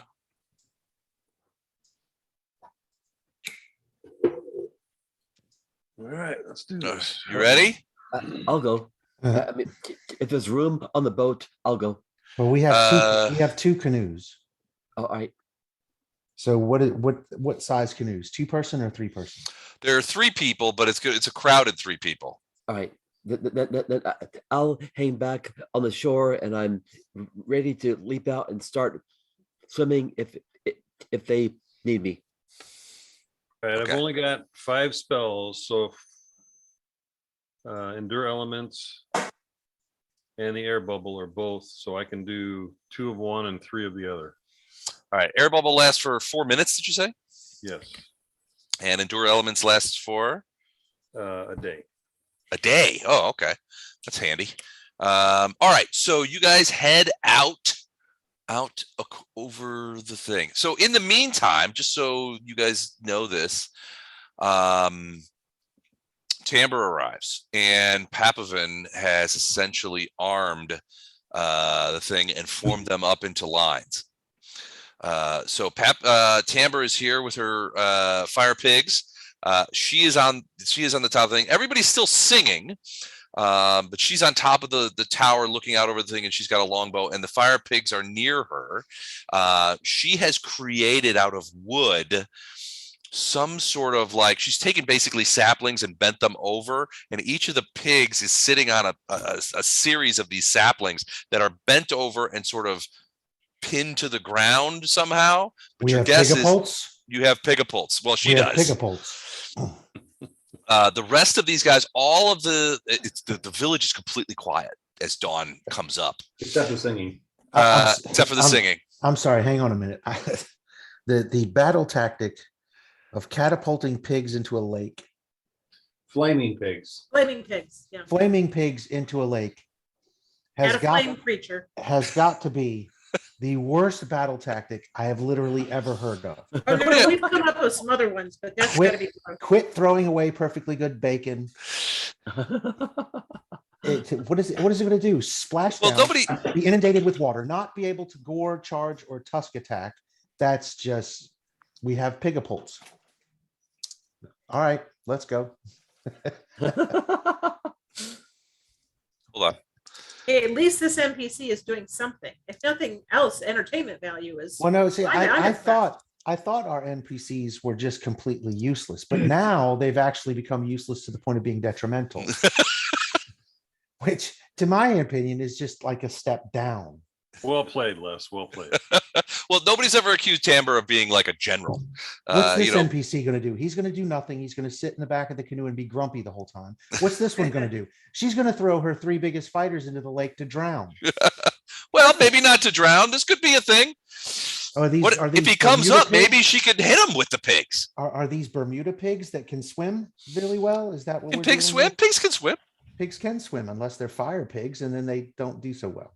Well, maybe I'm they guessing. just become They're very cool. non-fire pigs while they swim. You never know. I'm sorry, I didn't mean to sidetrack it. Just that visual was whiskey tango foxtrot in the extreme. So Maybe That's- it's the noise of them squealing as they go into the It's disconcerting, no question. All right. Well, you can see Sonic damage. the seela have formed up into battle lines on the left and the right, in the rear, and on the ridge. Tamber has arrived with the pigs. She set up the pigapults, and she is on top of the tower that they've set up on the edge. She's got her longbow out, and she's looking out to sea. As you guys quietly scoot the canoe out into the water. Vondrum goes to the edge of the water, casts a spell, and a bright red squid materializes in the shallows, just a few feet off of the shore. Immediately turns and scoots out towards the deeps in the direction of the canoe, which is already going out. wait, Les. We need to wait and do that after we're out there because her summoning is only going to last like what 6 rounds or something like that. Or Oh, is that? Oh, you want to wait until they get out there? Yeah, I Yeah, was you- gonna put it out as close as I could get it to them, which will be like Yeah, only and- 60 foot from the shore, and it's 1 Yeah. round per level, so 4 rounds. yeah, she's only 4th level, so it's. Yeah. there's not Gotcha. a lot Okay. of- Okay. All right. That's cool. It's an emergency squid. Right. Yeah. If we do the oh No shit escape sound, capsule. then she our, does. our emergency response squid is at the ready. Can you ready that spell and hold it? Like, As are the because I know it takes a pigapults. full round to cast. Yeah, that's a great question. You can hold it. Yeah, You know. you just keep it going. You're basically maintaining concentration. You can't really do anything else, but you can hold it. Okay, I'll put down my burrito that I was enjoying and concentrate. All right, back They make good burritos here. into the lake. All right, you can see the canoe. These guys are on the surface as you approach the area in which Indomitable is in the bottom of the lake, sitting there burbling around. You can feel the humidity coming you're not that close to, you're not directly above Indomitable, certainly.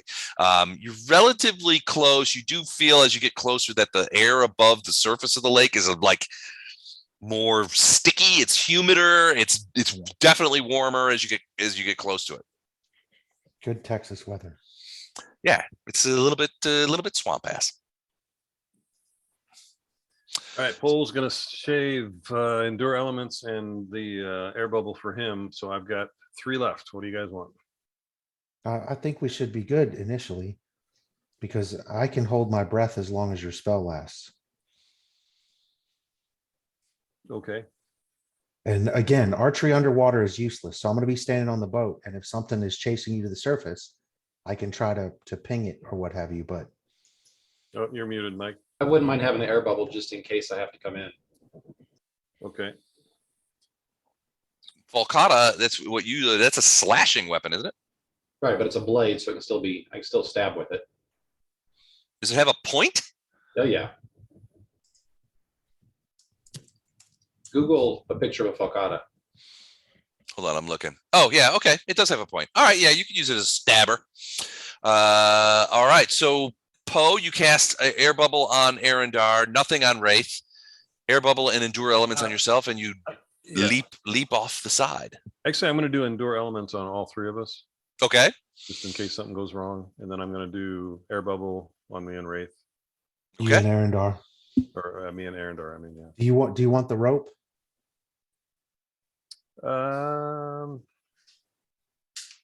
Or would you rather Well, rely yeah, on the emergency but response squid? No, it probably wouldn't be. Well, yeah, probably going to use the squid, but Okay. I can just basically grab a rock, right, Les, to sink down to the bottom. Sure. If you're well, you're wearing leather armor, so I guess it would, I don't know. Yeah, you could grab a rock. You probably brought some rocks or something with you just so that you could go down quickly. So there should be an anchor in the boat. Yeah. It's a canoe. All right. So I'm going to actually, can I get a little closer to it? Like maybe Sure. here or here? I don't know if Go we can about see. to what about like here? Yeah. All I'm right. just trying- I don't know. Can we see this? I mean, it looks like there's a stream inside of the lake. Is that what that is? Because there's a bridge there. Where do you see it? Oh yeah, no, it's just a an area. So the closer it is it looks like this used to be part of the shore, and for whatever reason has sunk below the waves. Now the Seela didn't mention any of this. Tamber didn't mention any of this. So your suspicion is that this predates their population of this area, but your guess is that this stuff that you see down at the bottom is like old parts of the shore that for whatever reason have sunk down, because you can see there's like old stones and patterns and stuff like that, and stairs going down through the things. The channel that you're looking at would have been maybe a river channel before, but now it's all underwater. Okay. Indomitable spoke to us last time telepathically. Is that right? Yes. Okay. Is it speaking to us now? Not yet. That was just me getting ready. So I'm going to try it. Actually, I mean, if it can do that, I just realized maybe we don't have to go down in there at all. Maybe it'll just talk to us. He's not talking to you right now. Okay, well, I will try to mentally communicate with him. I don't have any telepathy or anything, but I can. Well, if you've got the air bubble going, just kind of call out underwater. Okay. Yeah. Sound travels much farther underwater than it does above water. You're just gonna put your face in the water and be like, Yeah. Air bubble, so it'll keep the water out of his mouth, but oh, that's true. I'll do that. See if All he right. responds. So you don't get a response per se, but you do see that. So when you look down there, you see that there's like different colors of fire and that kind of stuff. You see bright red and orange and like a weird green fire, and they're all sort of swirling around this large, very ornately carved, even from this distance, wooden sword, which is obviously stabbed through it and into the ground. Now, it seems very amorphous around this thing, so there's obviously some magical shit going on here. But as a creature, it doesn't seem to have all that much substance to it. I mean, it seems to be made largely of just fire. It's swirling around and that kind of stuff, and you can see when you go down there and you're like, Indomitable, I have come to release you, or whatever. I mean, you probably just call out to him. You can see that the swirling sort of slows down, and some of the tendrils kind of like go up, and you can see that they reach as far as maybe 5-10 feet away. These flames that kind of have little bubbles of steam kind of like flip out and everything. It definitely feels like it heard you. But it has not responded in any way that you can determine. There's no telepathy that you can see. The other thing that you can see with your head under the water is you can see another one of these marrow, which was down in this channel, is kind of like bloop, bloop, bloop, bloop, bloop, bloop, coming up here, and it begins to sort of walk over towards the thing. As it does so, you see like remember those tendrils that were sort of like poking up at you, like maybe something's here, it's trying, like almost like sensing you in there. You see another one of those tendrils sort of reach out towards the marrow, and it sort of stops and sits back on its haunches next there, and it's just looking, and it's kind of looking up at you, but it's not moving forward anymore. It's almost like the fire told it to stop. fire or the marrow? The fire, like sort of like a tendril of fire reached out towards the marrow and flashed a little bit at it, and it stopped moving towards the fire. Marrow stop. Okay. I got it. Yeah, and it's just like sitting on its haunches on the bottom. All right, I'll jump down and start sinking into the water. Sploosh. It takes you a few seconds to sink all the way to the bottom. You can feel the pressure of the water sort of closing in on you on your thing, but you eventually get here. As you reach the bottom, you can see that there are different tendrils of fire pointed at you, and they're not coming towards you, but they're sort of like, you could. It's almost like it's looking at you with its fire, and then you hear a voice in your head that says, "Pole arm of the Fey world, I see you. You have come to fulfill your obligation to me. I am gladdened." And then you see the thing. So the sword is sort of like it's sort of stuck through the main body of this fire, which is all sort of swirling around. But you see, and it looks like it's kind of struggling to do so. You can see that the tendrils that were pointed at you are sort of like pulling away, and it's trying to create like a channel, but so that you can pass through because the fire itself stretches out 10, 15 feet. It's a big creature, but it's trying to sort of like split itself and create almost a channel for you to walk towards the sword so that you can get there and reach it. Now, it's still very hot. You can feel the heat of the water. You're not sure how well Endure Elements is going to be if you got like fire on one side and fire on the other, cooking you real good. It might not do the job. You're a little worried about that. But he's like, "Pole arm of the Fey world, I am gladdened to see you. Finally, my release from this prison is imminent." Well, first I want to affirm our agreement and get some more information, because we've learned quite a bit trying to figure out how to get you free. The agreement we made is holding. You will release me, and I will return to my plane. And Who sent you originally, or who made you brought- come to this thing? I do not know the name of the wizard who brought me here. He was an evil creature, black of hair, looking much like the four-armed, two-eyed creatures that bedevil me to this day. One of your kind, perhaps, I know not. He did not give me his name. And how do you know that you're free of this creature now that you are trapped here? My power has grown over the things, not grown so strong that I can remove the elvish princess's wooden sword or stop the Fae from singing it deeper into my guts. But grown still, I am confident that once my revenge is complete, I will be able to pierce the veils between this plane and my own and return. Yeah, you caught that too, huh? okay, Once my vengeance is Excuse complete. me, I need a breath thing here. Sorry. What's this? There was no agreement about revenge. You said you would leave this plane immediately. What are you talking about, revenge? Revenge must be had on the Fae that have imprisoned me here. Surely you would not deny me such things. Oh, It was implicit in our argument, in our arrangement. We didn't have an argument, obviously. That was a misstep on my part. It was implicit in our arrangement that my vengeance would. Let me assure you, I see your trepidation. I can feel it through the steaming waters.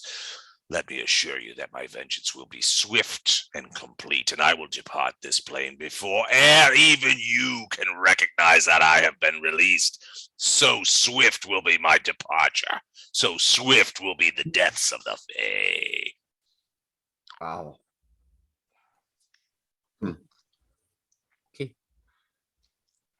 so you should remind Definitely something. Go ahead. let him know that they were just doing what they were told to preserve their life, and that do the whole Darth Vader thing with the robot chicken thing. What? You've altered the deal. Pray we alter it. We are altering the deal. Yeah, that's going to be a problem. I can't Yeah. accept, and none of us can accept you. What are you abrogating your end of the deal? Oh, perfidy! Perfidious wretches! I knew humans could not be trusted. You are equivalent to Fae. You added a something that wasn't in the original agreement, and that's not acceptable.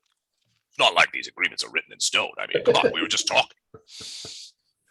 Just for the record, I don't think Wraith cares if all the Fae get killed. I'm just saying. It's like- They're kind of irritating. What else, homie? But yes, there is no such thing as implicitness in an agreement. The agreement is specified.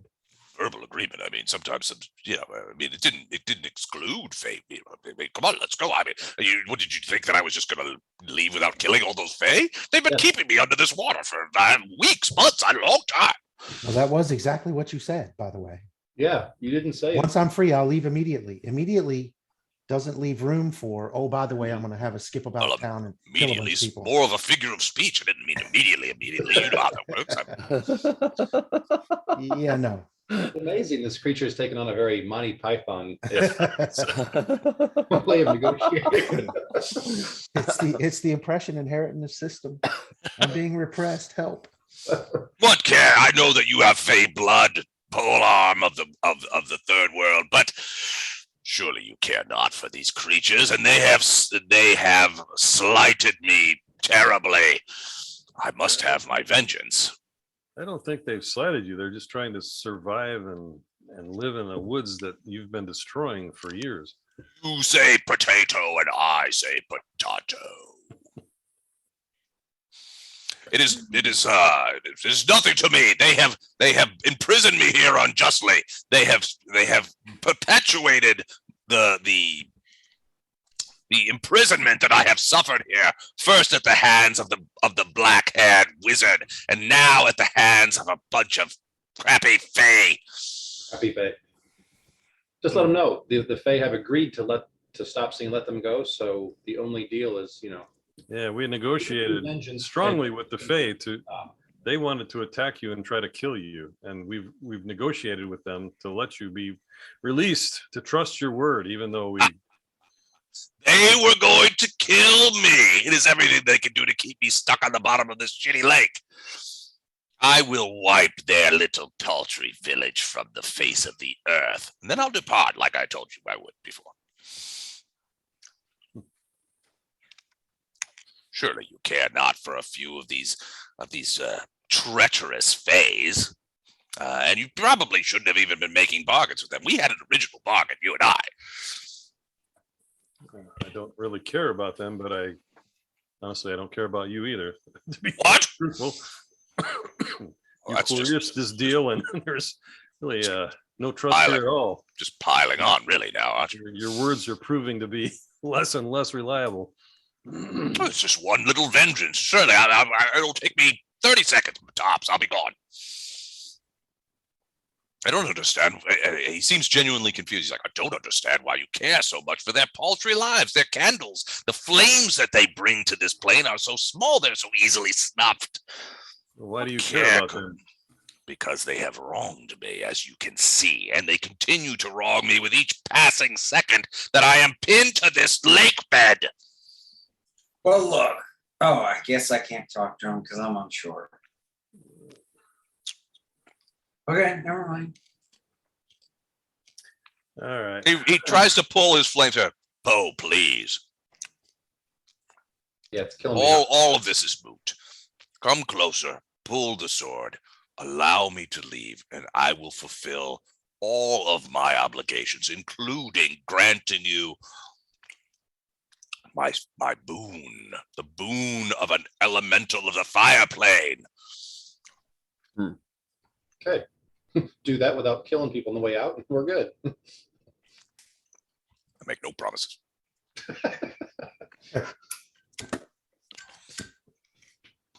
Surely you must understand the need for vengeance. Imagine you, polearm of the Fey world, if you had been trapped, skewered to the bottom of a lake bed and had to listen for months to the Fae singing with each discordant note a twist of the pin that kept you pinned. Surely you would go mad with your desire for vengeance. See my side of this. Well, I see your side. I just don't agree with it. I think you have to learn to let things go. What? It's really not in my nature. Good thing it's all one. Well, this is I guess I'll have to give you another day to consider these things. I'll be back tomorrow. I'm going to go talk to the comrades that I have and alert the Fey village that you consider them to be a dire enemy that you wish to destroy. And they'll probably go back on their word of what they originally told me they would do. So we'll have to see what happens. There seems to be a great deal of word going back on around here amongst the Fae and the humans to go around, isn't there? I should have known never to trust human or Fae with the word chaotic creatures, evil incarnate. I see through you, polearm of the Fae world. You are just like them, chaotic and untrustworthy.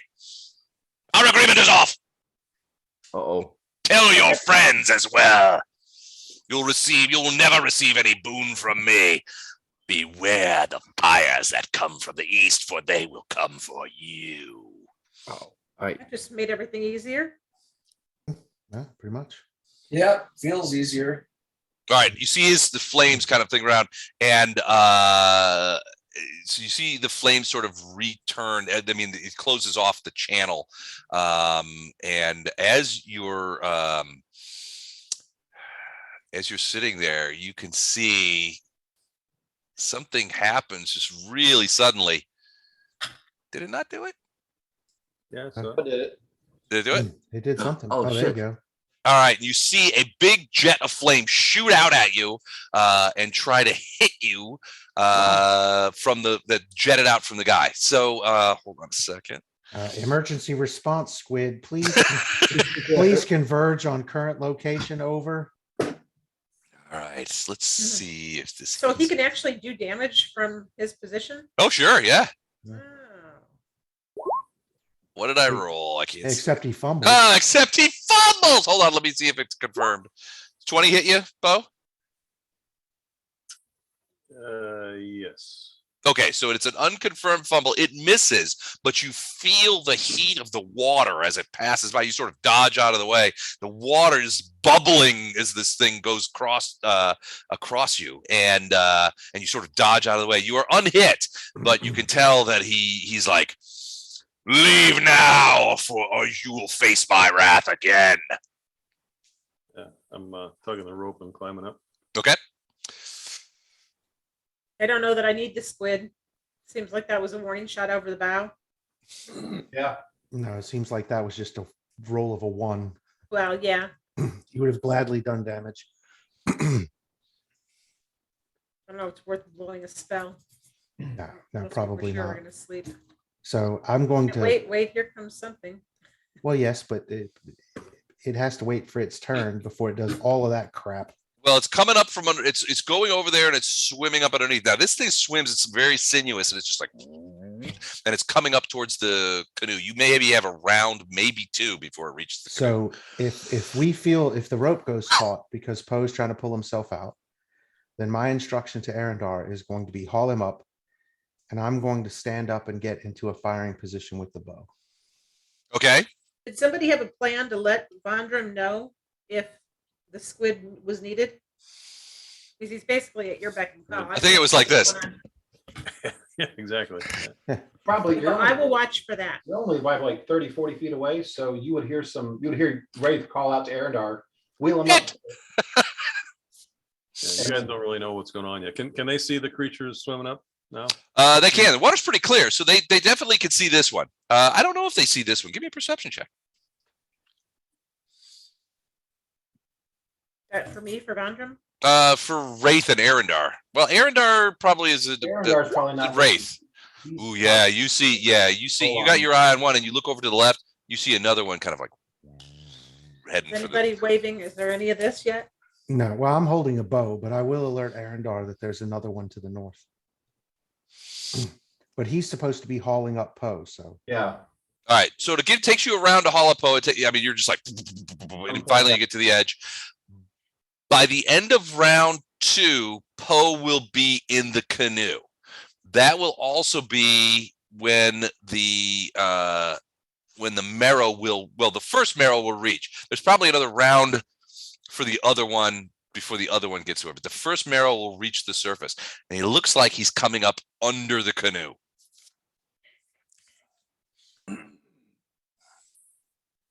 Okay. So you guys will have a round. You know they're both coming.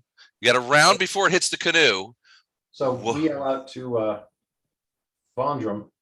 Actually, yell out to everybody. The creatures are coming after us. The creatures are coming after us. so we Yeah. I assume we have paddles. So once Polearm is in the boat, Mm-hmm. have Arendar and Polearm grab paddles and start rowing. Okay. So Vandrum's sensing, just from looking at the boat, do I have to do a perception check to see if I'm sensing that they're scattering and they're looking and they're struggling? They're scooting. Yeah, you could Yeah, okay. easily see. Well, and What? Arendar hollered it out. So Yeah, he hollered that after he started pulling them up, he yelled back. yeah, the Creatures are creatures are coming coming after for us. The us. creatures are coming. Okay, so then Vandrum's going to release the squid. Release the squid. Okay. Release the squid. All right. So Release the tiny kraken. all right. So Oh, so good. the squid materializes about here. You guys see him?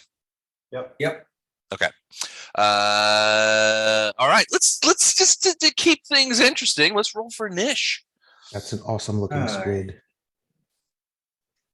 That is a what do they call those? The Very tiny. these are the they have a name from the red squids that are very, very dangerous. They're called like bullet squids or something like that. Hold on. It's bugging me now. 24 didn't make it in the list. I can't click on Vandrum to see Humboldt. how they're- Humboldt squids. Yeah.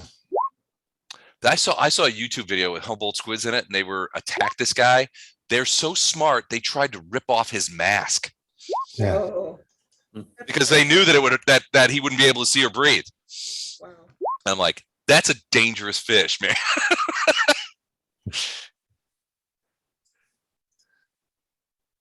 All right, let me Jennifer, do you want to roll for Mr. Squid? For Mr. Squid. Squidward. Well, looks like I rolled accidentally 3 times. What the hell? Really? Okay. Pick one you like. Take the 18 and the 22, and you can put whoever you want first. I'll give you that since I'm picking the best of 3. How's that? Is that fair? Sure. I don't know if it's really fair or not. I don't know how I rolled 3 times. I'm sorry. Which one do you want to get? Good man. 22 for the squid? 22.6? Okay. They are fast, so they're dangerous little boogers too. And how many hit points did you say you had? 13? 13. 13. Kind of soft and gooey, quite honestly. Okay. That's them. And I don't know that they're going to be able, he's not going to be able to do anything. So he's just going to sit there. All right. I thought the creature was 80. Going back, you said earlier the creature was 80 foot out, but really it was a lot more than that, huh? 80 to 90 feet. So Vandrum should have been able to put him 60 foot away from the shore. Would that get him closer? So he's not so far these 10 foot or 5 foot squares? That's right. About 60 Oh. feet. I guess he is farther. Yeah. So it would be farther out. So, all right. Yeah. He could be closer. It's just what precluded me from jumping on one of the canoes. All right. Here you go. Put him about there. That sound okay? That's better. Thank you. Okay. Anybody else want to participate? Well, I mean, I don't know what you can do, but it's possible you can do something. Cheer them on. And Vondrum, what did you roll on your first one? 22.6. Is that right? Or Oh, 8? no. Is it 8? Oh no, take a dagger, go cut the little rope and fling a pig. Pig a put one fire. All All right. So Vondram got hold on. Incoming bacon. Polearm's still not in the boat, right? No, No, no. he Polearm's is. on the shore. What? Yeah, Polearm is on the boat. Oh, I'm sorry. I apologize. I thought you said, oh no. Yes, polearm is back in the boat. Oh no, and Titus, give me a couple of sure, but let roll for initiative. Did you roll? Did either of you, Titus? Oh, 10. Titus, you got a 10? Yeah. Good man, good man. All right, 10.03. Oh no, did you roll for initiative yet or no? No, I always and Let's get you in there. Go ahead. this Pathfinder sheet. I can't find it. Where, there it is. Hang on. Hang on. Got it. 24. 24. Damn, son. That's some solid initiative. And yeah, I'm gonna just start to swim toward that boat because I can see that they're in trouble. So if I get a chance to, if I get a chance to punch something, I will. All right, sounds good. So you are on the shore, but Yes. you're diving in and swimming on the surface. Yes. What's your so how fast can you swim? 10. 10. So you could go 20 feet. Actually, you know what? I'm gonna put you guys. We're gonna start. Hold on. Let me do this, make this right. 60. All right, we're gonna start there. And I need to click it. So this makes it a little bit better and a little bit more fair. So you start there. So you can move 20 feet in around swimming on the surface. All right. Great. Should I move now? Yeah. All right. So It is here's your 10, turn. 20. These are 5-foot squares. So All right. All right. Good. all right. So you're swimming out there. You see Ono is swimming away. It is Squidward's turn. Squidward is going to swim his 60 feet. How far below is this creature below the boat, or is it right up on the water? Which one? This one here? Yeah. It's hard to, well, give me a perception. This is in Squidward's view. So Squidward can easily see he's probably within 10, 15 feet of the boat and rising fast. It looks like he's aiming for the boat. He wants to dump these guys in the water. Okay, so Squidward is going to move. I don't know know. if I can move Squid. Did you give me control of Squid? I don't know. Maybe not. Hold on a second. Let me make sure that you have that. I don't think I did. Yeah, I'm not getting it. Hold on. Okay.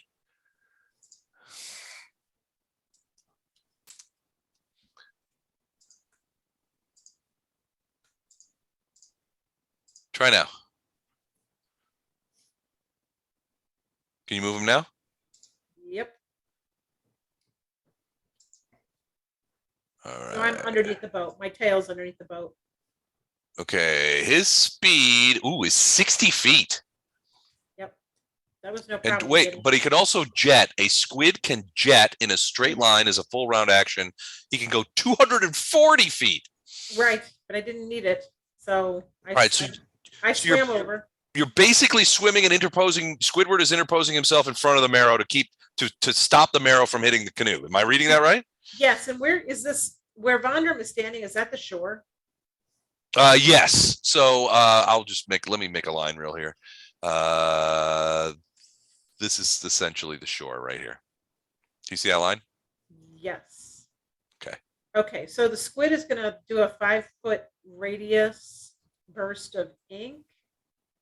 Oh, okay. That's just a free action, and I'll plant it here. Just kind of Okay. obscuring this guy, and then it'll just mess up the water a little bit, make it a little harder to find the boat. And then I'm going to attack this guy. Oh, you made me ink. I need to. It's a 5-foot circle or a 5-foot radius? It is a 5-foot radius. So 10-foot circle. There is your ink. See the purple? You can play. You should be able to place it. You see it purple? Yep. Okay. So That's your squid. That's your squidage. Okay. My squidaged. Nobody else has seen Finding Nemo? Okay, so that, that doesn't do much, and then +4 and +2. Not for decades. It has been decades. Moving on. Okay. All right. Is that it for Squidward? No, Squid, I'm rolling to bite Oh, he's biting. Okay. and to grapple. Wow. Ooh, 20 to grapple. Hold on. I gotta check the marrow. The bite misses, but that grab hits. Is that so That grab hits. Ignore the next one. My finger just jumped. okay. All right. So he got the grab. Does he do any damage? Plus grab. 1d4 +1 grab. So I'm just looking up the rules of grabbing. It attempts to start a grapple, I guess. So just like Yeah. Basically, grab is a free action grapple. Grab. You know what I mean. So what do I have to do for that? So You basically have to beat you have basically your CM bonus, your CMB versus my CMD. So, okay, so let me do that, and then I'll do the damage. Squid CMB is +4. No, it's better. It's +4 normally, but you hit with one of the tentacles, so now it's +8. Yeah, I already fumbled though, so the plus Okay. is better. My CMD is that you fumbled. So he did not get the grab, but he did the damage. Okay, so the damage is minimal, and I will give it to you in just a second. Okay. The marrow's turn next.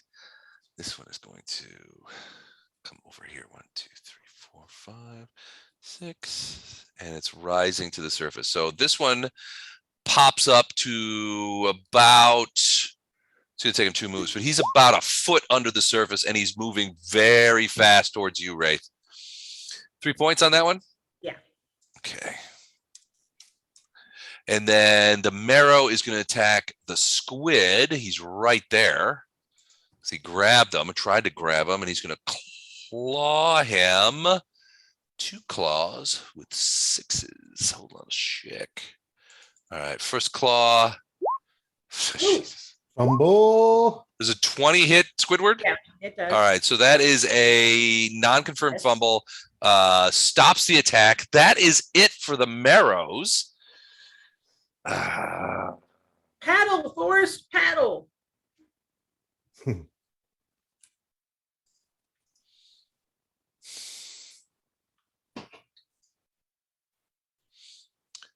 Okay. All right. All right, Wraith, you're up. Okay, so the one to the north Coming at you hard, and it's about a foot beneath the surface. So a foot beneath the surface. What's the effect? Because at that range, No effect. I mean, there's no. You don't have to worry about the effect of water. It's too close. okay, so then I'm going to do the full round rapid shot and fire Okay. arrows at him. All right. 10 is going to miss. And You got any bonuses on this? no, I don't have magic shit. No. Okay. So they're both Both- misses. Both of those arrows are misses. But when you roll a 3 and an 8, it's kind of hard to. Yeah, it's tough. no, I get it. No, I'm just saying All right. they're actually, because of the range, they're both +1, but that doesn't help either. That's close. The second one got close. AC on a marrow is 17. Okay, so I came within 1. Yeah, you came within 1. The arrow just missed him. All right, that it for you? Yep, You want to take a move action? I can't. I Dive, can't. dive in. No, there'll be no move Dive action. in. The move action is going to be row, Forrest, row. I believe I heard that already mentioned. All right. Arendar and Polearm are both paddling. Do you guys want to use both your move actions to move the canoe? Yes. Okay. So I'm assuming you are heading back to land as quick as possible. Yeah. Yep. All right. So you pivot around. I'd be able to get some good fishing in here with the warm water. Take a minute. All right. So canoes can move 20 feet per action. So you guys will be able to move this 40 feet. So 1, 2, 3, Do both of us need to row for 6, that to happen? 7, 8, 9, Probably. 10. Yeah. So that would be 50, Oh yeah. So you get to about, actually I went too far. You guys get to about, whoops, sorry. Are these squares 5 foot or? 10 Yeah, foot? 5. So you guys would have got to about there. The marrow shifts and is now coming around behind Wraith. You can easily see him. This marrow seems to be fighting Squidward, and he's doing that. Titus, you're on the shore. You see these guys trucking back in this canoe. Is there anything? And you see Ono swimming out towards him. He's swimming directly towards the canoe. Is there anything you can do? Is there anything you want to do? I just want to shake my head at, oh no. Okay. That's a free action. No, Okay, I'm thinking, so what do I know from where I am? Well, not much. So you've seen a lot of this is happening off scene. So you were able to easily see them canoe out there. You saw Polearm go in the water. He spent, I don't know, a little while, maybe a minute underwater, and then all of a sudden you saw Arendar just start going like this with the rope, so pulling the rope up as hard as he could. Polearm throws himself in the canoe. The canoe's rocking back and forth.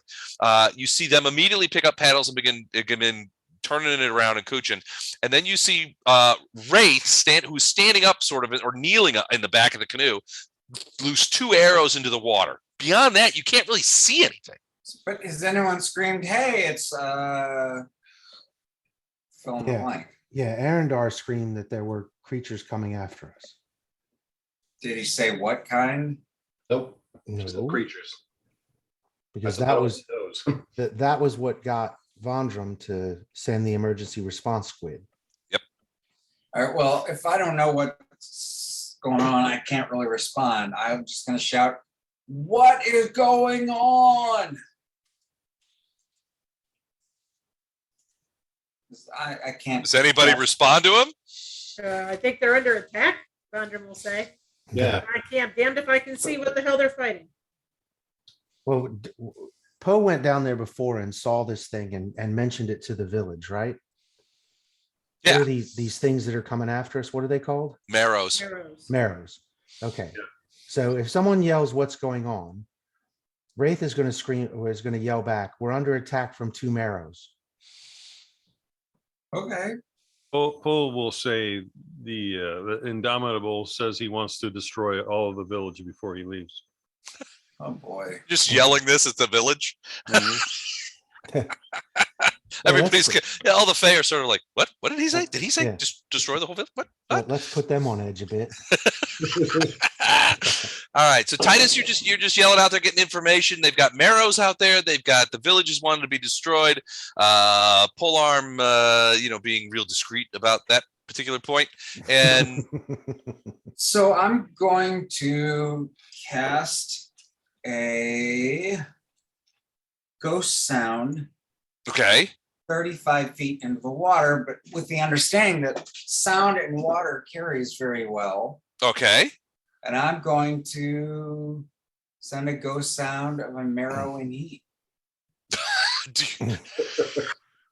I shudder to Hi, big think. boy. I shudder to think about what Titus thinks that sounds like. It's just like a marrow going, I'm so drunk. That's about right. All right. So you do that out there. You do. Let me do something real quick. Hold on a second. This may work. Hold on a second. Will save is +3. All right. I think the sound of a marrow in heat is me so horny. 9. Okay, so you throw this sound out there, and you're right. Sound becomes rather than it expands outward. You see, you see something kind of like wiggle it. You could see this. You could see that there is another one of these creatures sort of. And this is much shallower where you are. So it's only about maybe 15 feet deep here, but you can see one of these marrows sort of extricate itself out from the sediment of right, like out there in front of you, and begin moving towards the region where the sound was, which not coincidentally, is definitely line of sight to Ono. Yeah, I made his leg, cast my voice from his leg going, I'm so drunk. There you go. Perfect. Ono, you hear a strange noise from behind your leg. It's weirdly enticing, but at the same time, somewhat disconcerting. All right, Titus, move or anything? You want to dive in? Maybe do a little swimming? No, I'll stay where I am. All right, Vondrum, Squid is inbound. I need to conjure up another one. Ooh, okay. So you're going to start. That's a full round action. You're going to spend this round, and it will materialize at the beginning of next round. Yes. Okay. In Squiddage. All right. That's round 1. Round 2. We go in there. Oh no. Give me a perception check. Yes, sir. Let me get there. Hold on. Perception. Boom. 18. Oh, Yeah, you're notice that swimming. Your leg is very sexy. Your leg is very sexy, but also when you look over to see why such sexiness has materialized so unobtrusively, you see a creature which you think it's one of those marrows coming out of the sediment and beginning to move towards you. Bring it on. Oh man, it's going to be an in the water punch up. All right, you're still swimming. You can still move. This is just perception. You see the creature, and it is angling towards you. I'm gonna I don't know what I'm doing or what my goal is. I swam out to punch things, but I'm gonna swim toward the boat. Okay. Go 1, 2, 3, 4.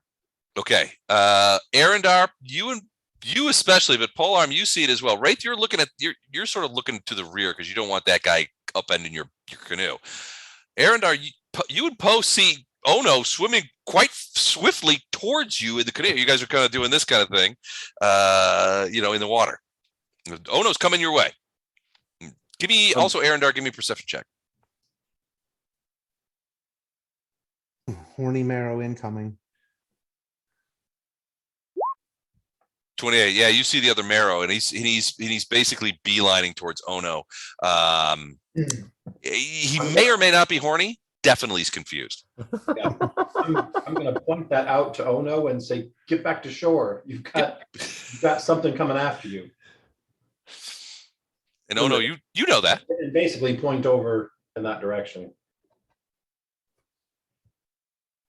Got it. All right. Well, he has just swum, so he's done two movement actions. Squidward, what is Squidward doing? Squidward is going to attack this guy again. Okay. Never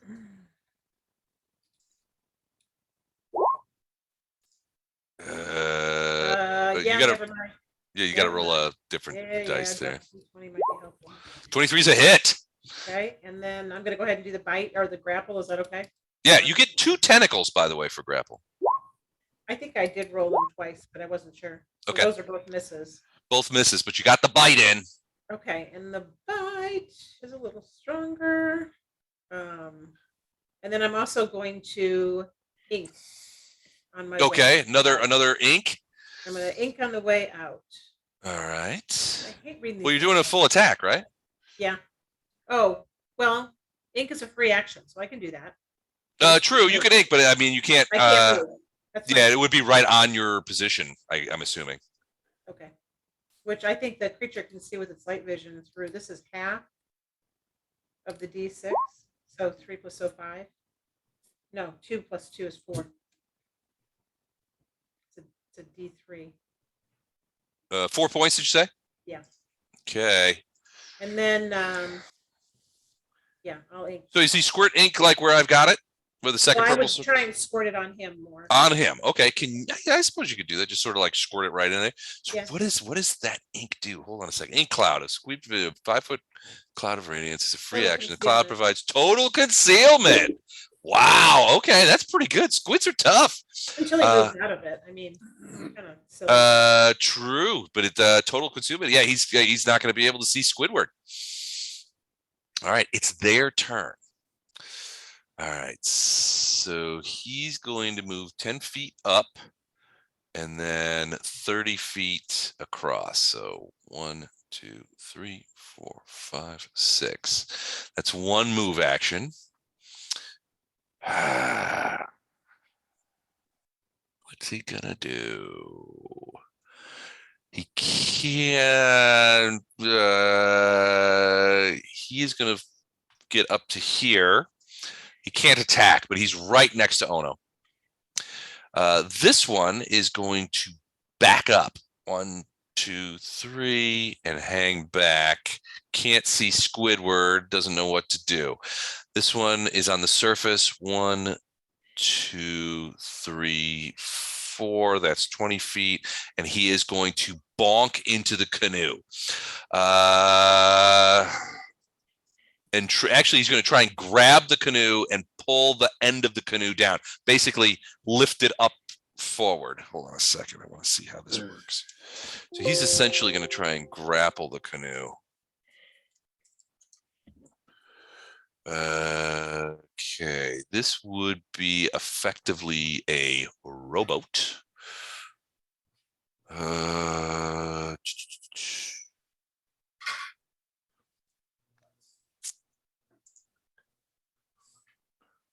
So it has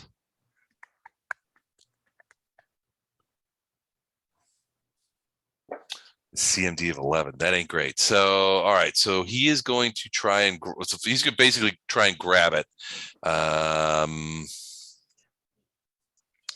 And he has a CMB of 12. So basically he grabs it and then pushes downward, or basically just tries to pull the end downward. I'm going to say that the boat has a base save of +0. So I'm going to need somebody who is captain of the boat to roll a reflex check. And the DC is going to be 12. So the reflex save is using my reflex? Depends. Yeah, it could be your reflex or anybody's. You don't get any bonus on it. It's just a straight. Well, you don't get any bonus. It's just it's not your reflex save. It's the boat. Basically, it's the boat is moving, so there is a chance that the marrow, even though it's grabbed on, cannot push down with the thing. So I need somebody to make a straight up D20 roll, DC 12. If you beat it, it doesn't have the leverage it needs to push down. It's beginning to push down. If it does, then the boat is going to start to rise up, and I'll need reflex saves from you guys. All right, Arendar, make a reflex save. You need 12 or What's that? You just want to yell at me when it fails like that. Well, no, but it means that I get to make one now because we're twins. oh, that's right. So we get 2 shots at it. Actually, and 13. Oh, wait, it's for the boat. But yes, I suppose those rules do apply. So yeah, so the creature's got the boat. It's pushing down, but it hasn't risen. And you could see the front of the boat begin to rise up, but it hasn't risen up enough yet where you guys have to make a reflex save or maybe pile out. You can still paddle, you can still try and move, but now this thing is on the back holding the boat, and it's trying to sink the back half of the boat. Basically, it wants to dump you guys in. Right, right. So all right. That is, I think, it for them. Hang on. Would our normal twin saving throw thing not work with that? Is that? I'll allow it. It's good. Yeah, no, it's fine. Okay. And then it's your turn. Well, since his mouth is right there. Yes, it is. I'm going to do rapid shot. Okay. With the pluses for point blank range. Okay. Jesus. Oh, and the last one was a fumble. Let's Hang go on. ahead and confirm I'll that. do it again. 23 for the 24? fumble. So it is not a confirmed fumble, but you missed both arrows. Yeah, it would be 24 because I'm within 30 feet. So Yep, it would be 24. Yeah, so yeah, it's not a fumble, but they were both misses, a 9 and an 8. You're doing both our rolling. So your 4 attacks so far have been 1, 2, 3, and 8. yeah, welcome to my world. All right. Marrow's got a hold of the canoe, which means you guys can still devote all of your actions to moving, but your speed is halved. So you can move, I think it's 15 feet total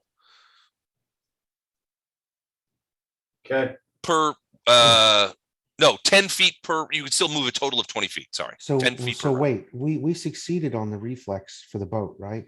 Right. But he's still hanging on to it. But we're not grappled. Because we succeeded at the grapple. No, check. he succeeded the grapple. What he didn't succeed was what he tried to do is push the back of the boat down and launch you guys into the water. That's what you succeeded at. You avoided the launch. He's still got a hold of the boat and he's still trying to drag it down. He's going to try that exact same thing next time as well. How deep is it here? 20 feet, maybe 15 to 20 feet. so when we get above this next ledge, then it's a lot less. Yeah, it's more like 10 to 12 feet. It gradually gets shallower as you head towards the green line. Okay. So can I, as a free action, along with my pathetic rolling, can I call to the flying Fey archers? Sure. So I'm gonna call them over and tell them, come shoot this thing here. Okay. So you're yelling, you say, flying Fey, get your butts out here And be useful. and be useful. All right. Despite the history of useless NPCs, come do something useful. He has faith. Yeah, well, I'm not that bright. Let's try to ram this thing, Mike. Okay, I'm good with that. Are you rolling or is Ray? You're rolling. I'm rowing. You and I Yeah. are rowing. Yeah, Okay. you two are wrong. Yeah, let's try to ram And this. I'm trying to call to the Fey that can fly to come over and riddle this thing with arrows. Because they're not in any danger from it that I can see if they just come and shoot it. Well, there are less as NPC arrows though, so I'm sure they're not. Yeah, I know. Whatever. Hey, I'm sure that they will be great. Like I've already said, I was not against the Fey village being destroyed, so. We're gonna try to avoid So yeah, 20 feet gets Ono us and on a collision with this thing. depending on how deep it is. Well, it's at the surface if it's coming after. Oh no. Oh no. Oh, nice. We're going ramming speed. Yeah. How fast is canoe ramming speed, really? Ramming, weirdly, you can ram a canoe into somebody and it does up to 8 points. It's 1d8 points of damage. So we're doing that. We're trying to run over this thing. All right.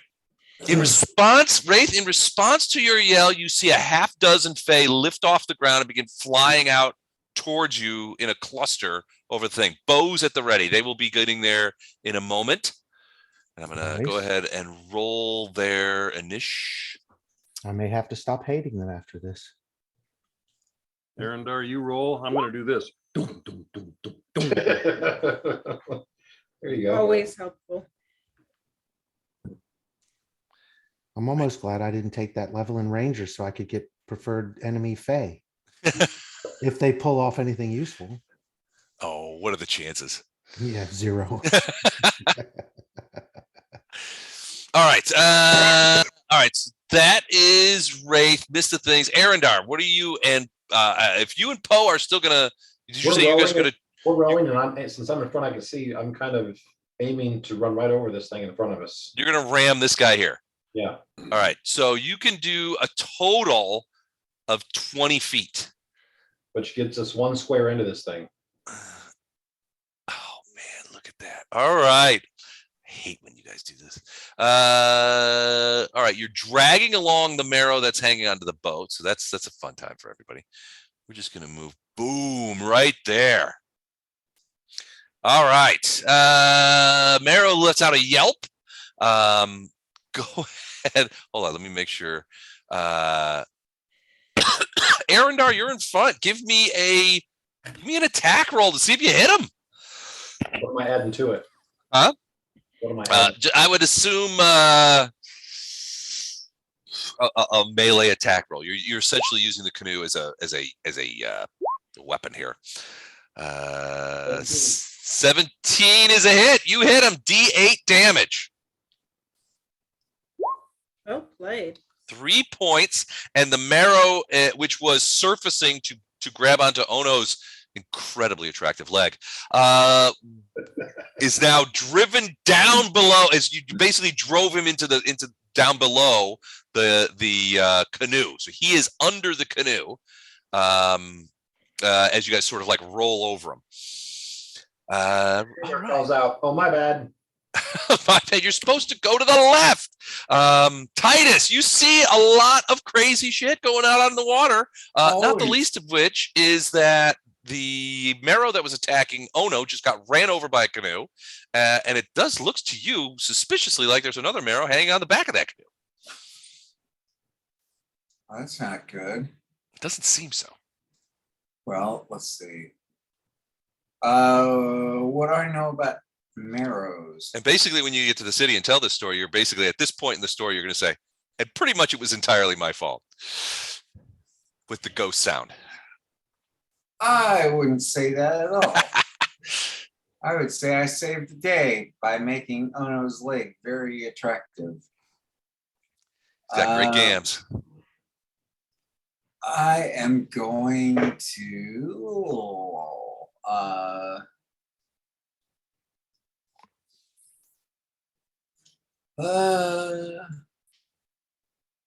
let's see, how close am I to the boat? You are. Okay, I'm gonna 40. cast Bless. Okay. Excellent. On the boat. On the boat itself, not the guys. I'm kidding. Yeah, on the guys. How long does the bless last?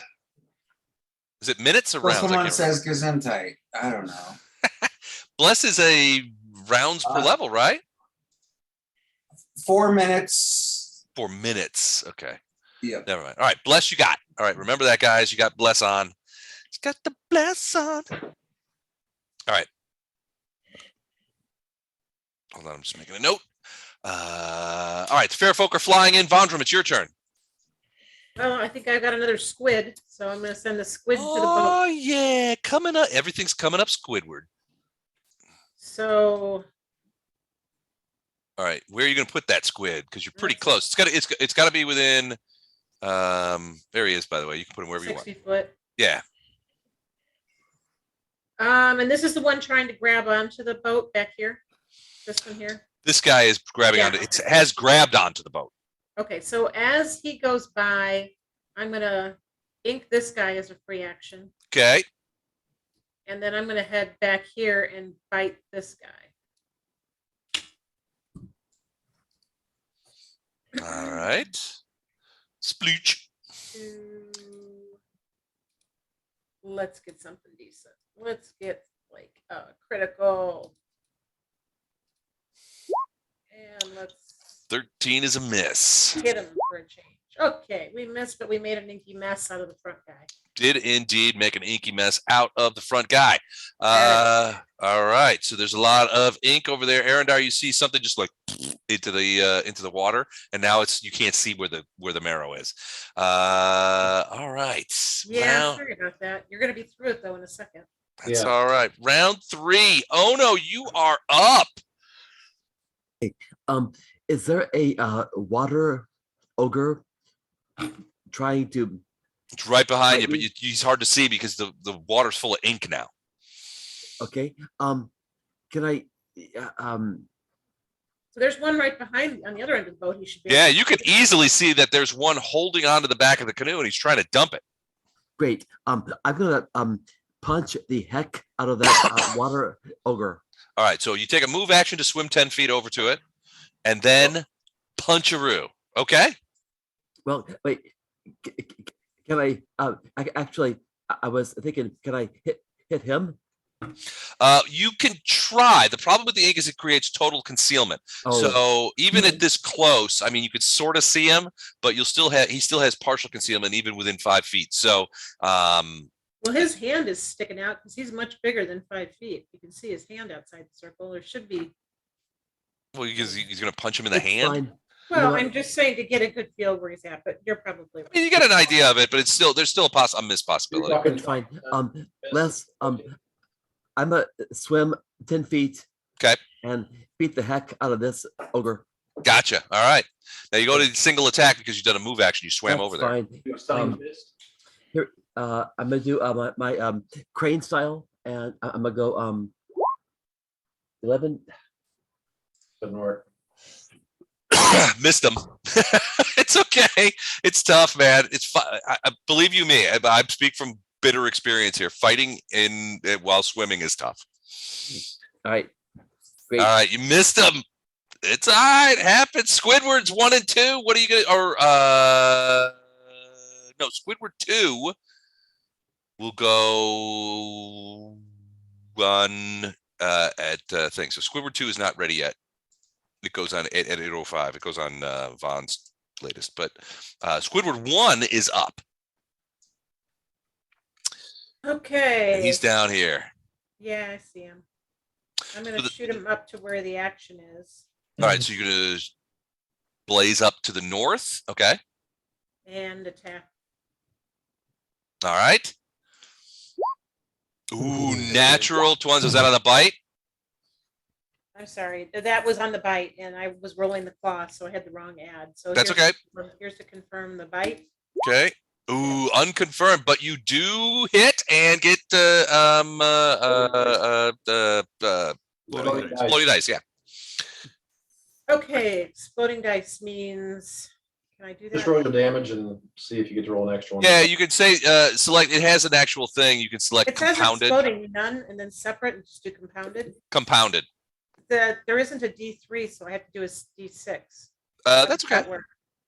Just do the D6. 6. Okay, so 3 points of damage. Boom. Oh, yeah. Well, it'd be Okay. 2, wouldn't it be 2 plus the 2? Half the 4, and then the plus 2 would be 4. That'd be 4 points of damage. Oh, okay. Sorry.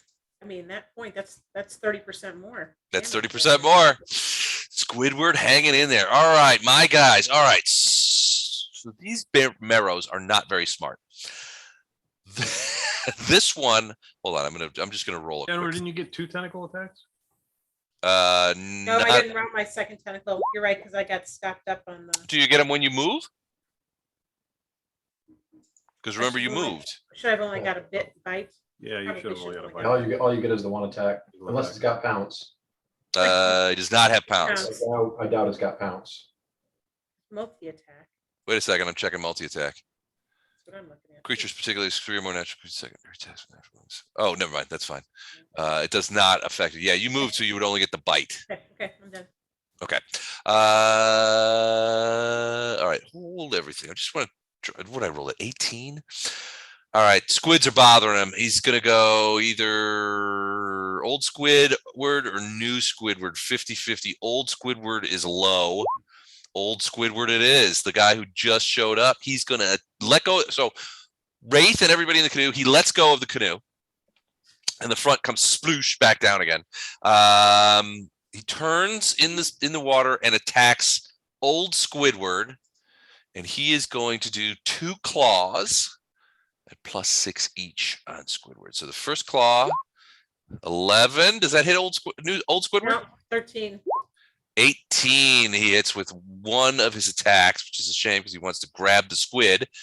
Because why wouldn't you really? The squid is there to be grabbed. 5 points of damage to old Squidward. Got it? All right, that's him. This one is going to go out. Whoops, I moved the boat. Hold on a second. So he doesn't like the ink, so he is going to swim 1, 2, 3, 4, 5. And actually, he's going to turn and come around behind Ono and give him a claw. Ooh, that's bad. Unconfirmed crit, but he does 9 points of damage. As behind you, Ono, this thing just claws the crud out of the sexiest of legs. Ow. And then where's the Ow. other one? What's he gonna do? He's gonna help his buddies. 1, 2, 3, 4, 5, 6, 7, 8. They have a speed of 40, so that is 1 move. Just double checking that. Yep, swim speed 40. And then he is gonna throw a claw at new Squidward. And it's a 21, which gives new Squidward a 8 points of damage. Ooh, that was substantial. A lot of marrows in the water. Oh no, you're in the water with a couple of squids and a bunch of marrows. Wraith. So Now's the round, I think. I've seen this one turn to deal with squids.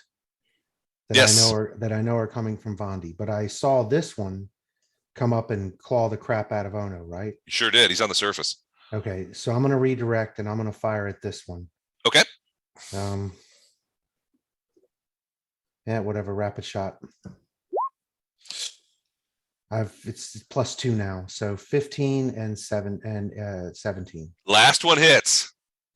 So 5 points of damage. 5 points of arrow damage. Finally, you plug one of these guys. I'll say 6 points because you're within 30. Oh, excuse me. Yeah, 6 points because I'm within All 30 right, feet. 6 points. Still plugged.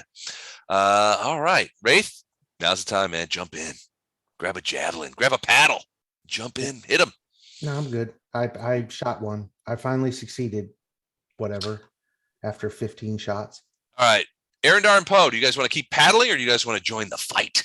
Yeah, I haven't been told different, so I'm still trying to get us to shore as fast as possible. Still paddling. Okay. Let's do that. All right. So you don't have baggage on the back anymore. So you're back up to, what did we say? It was 20. It's 20 and a Now it's move. 40. So now it's 40. So 1, 2, 3, 4, 5, 6, 7. Boink. Ground. You have reached ground. You basically blow up on there. You are on the surface. You are on the shore. Okay. Okay, Titus. They just beached the canoe. Oh no, still out there. Yelling at Ono to get in here. Oh boy. Oh no, still. Why does that not surprise me? I'm going to send another mating call to the away from Ono, opposite direction. Okay. Like the other leg? Right? Yeah. They The go other down, leg. like, The arm this time. just and then away from Ono. So if So whereabouts you send it? Like over here somewhere? no farther away than that. Okay. Show Or me. they can still hear it, but it'll give Ono a clear corridor for getting home. Okay. All right. So you do that over there. I am gonna got it. do a couple of things here. Let me do this real quick. 1, 2, 3. Okay, well, those are pretty good, actually. A DC for you for a spell of that level. Ghost Sound is a first level spell, right? What's the DC typically on a first level spell?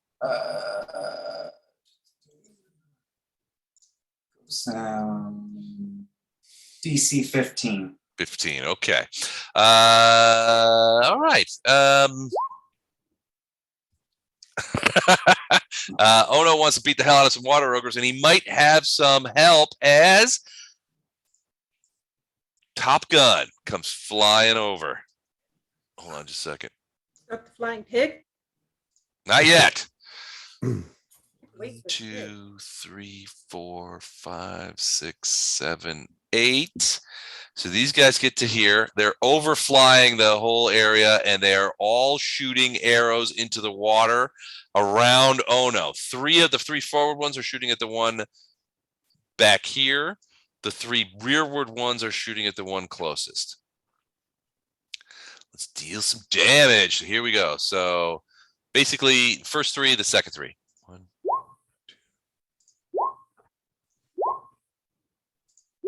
2. Okay. 1 hit. That isn't great. That's not great. 2 of them hit. No. Because Hey, no. unless Andrew, A few near misses, but they were within 50 feet of Andrew, so unless he, Yeah, they have blessed. they've got blessed. do you have to be blessed, or can you move into it? I tried You have to start within the 50 foot when he casts it. but 50. Oh, feet they were within 50 feet of him. and Okay, all- I'll give it to him. So we got 2 hits on the rearward one on the forward one. So the forward one, 4 points of damage. As an arrow, Fey arrow goes slapping into him. The second one, 9 points. These guys hate marrows. What about all that pixie dust saving throw shit we had to do? Come on now. They didn't have time for that. 1, 2, Yeah, you're full of 3, shit. 4, 5, 6, 7, 8. And they are about 12, 15 feet off the ground and they're firing downward. They're overflying Ono right now. Vondram.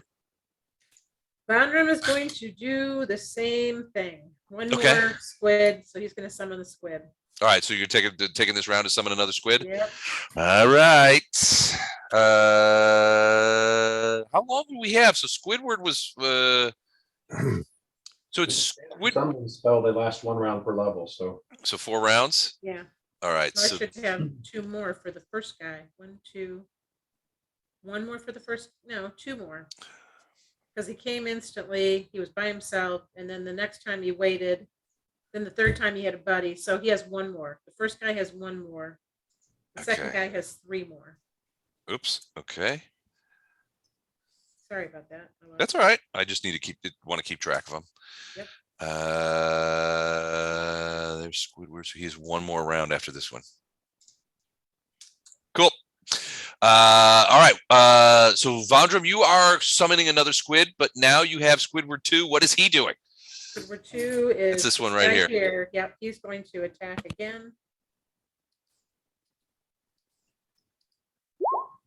That's a miss, and he's going to get 2 tentacles this time. A fumble, which is confirmed. And that's Wait. It stops it anyway. So it's a fumble.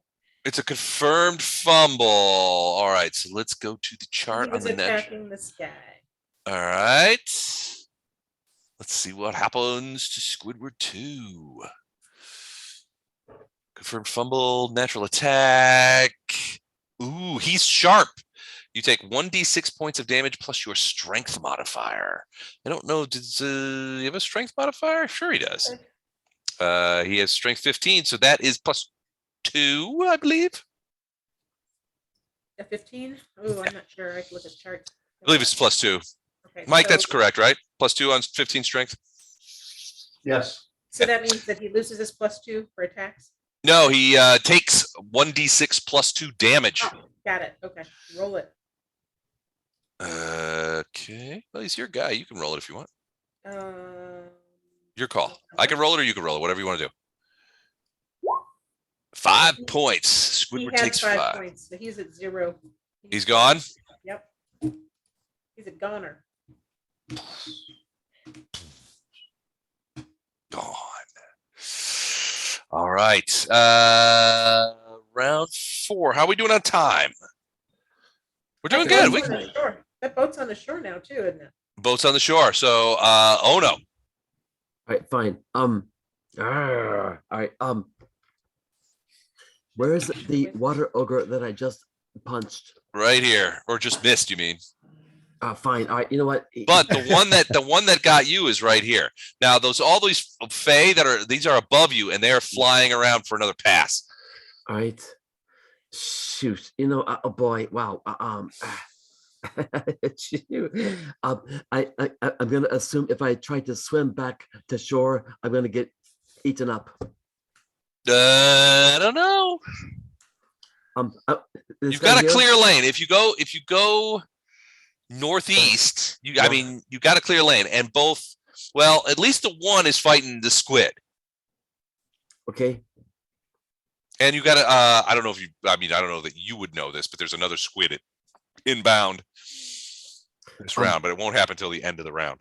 If this chap bit me, I'm gonna hit him. Okay, he did I'm bite you, just really just clawed you, really. upset. All right, you gonna try a full attack in the water? Oh yeah. And 22 is a hit. yes, sir. So wait, let me just check the rules on punching creatures in the water. 1 second here. So you have have made a successful swim check. So your attack is bludgeoning. So you do half damage. Half. So half of 7 is 3. Boom. You punch him right in the neck. Right. All right. But that's, I mean, so you can do a full attack. So if Yes, you have right. other punches that you want to do. One more. Okay. Here we go. Boom. Ooh, 14? 14 minus 2 is 12. That is a miss. Mm. All right. Well, that's a full attack. So you are in the water. You cannot move. Give me a swim check with your Yes, sir. swim skill. D20 plus your, did you add your, what's your bonus on that? 2? Is it plus 2? Yes, sir. All right, you're fine. Squidward 1.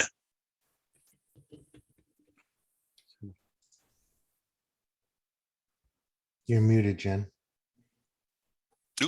We're done pretty much, aren't we? Well, that's the end of this round. Yeah, okay, Squid One will just attack right quick. Okay. The one right there by him. And It's a miss. and he can swim. And a miss.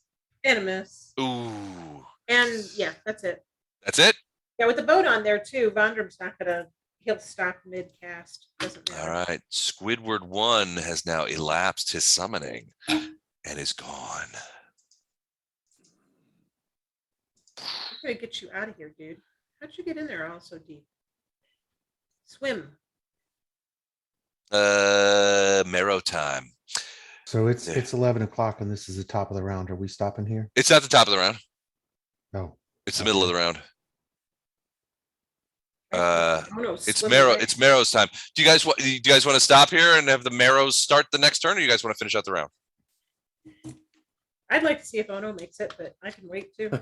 All right, he's got 2. He's got 2. They're coming. They're swooping around him. This one's going to come over here and do a single claw. Oh no, you got yourself into a pretty big predicament here, buddy boy. Oh, jeez. Okay. Jeez. 9 points.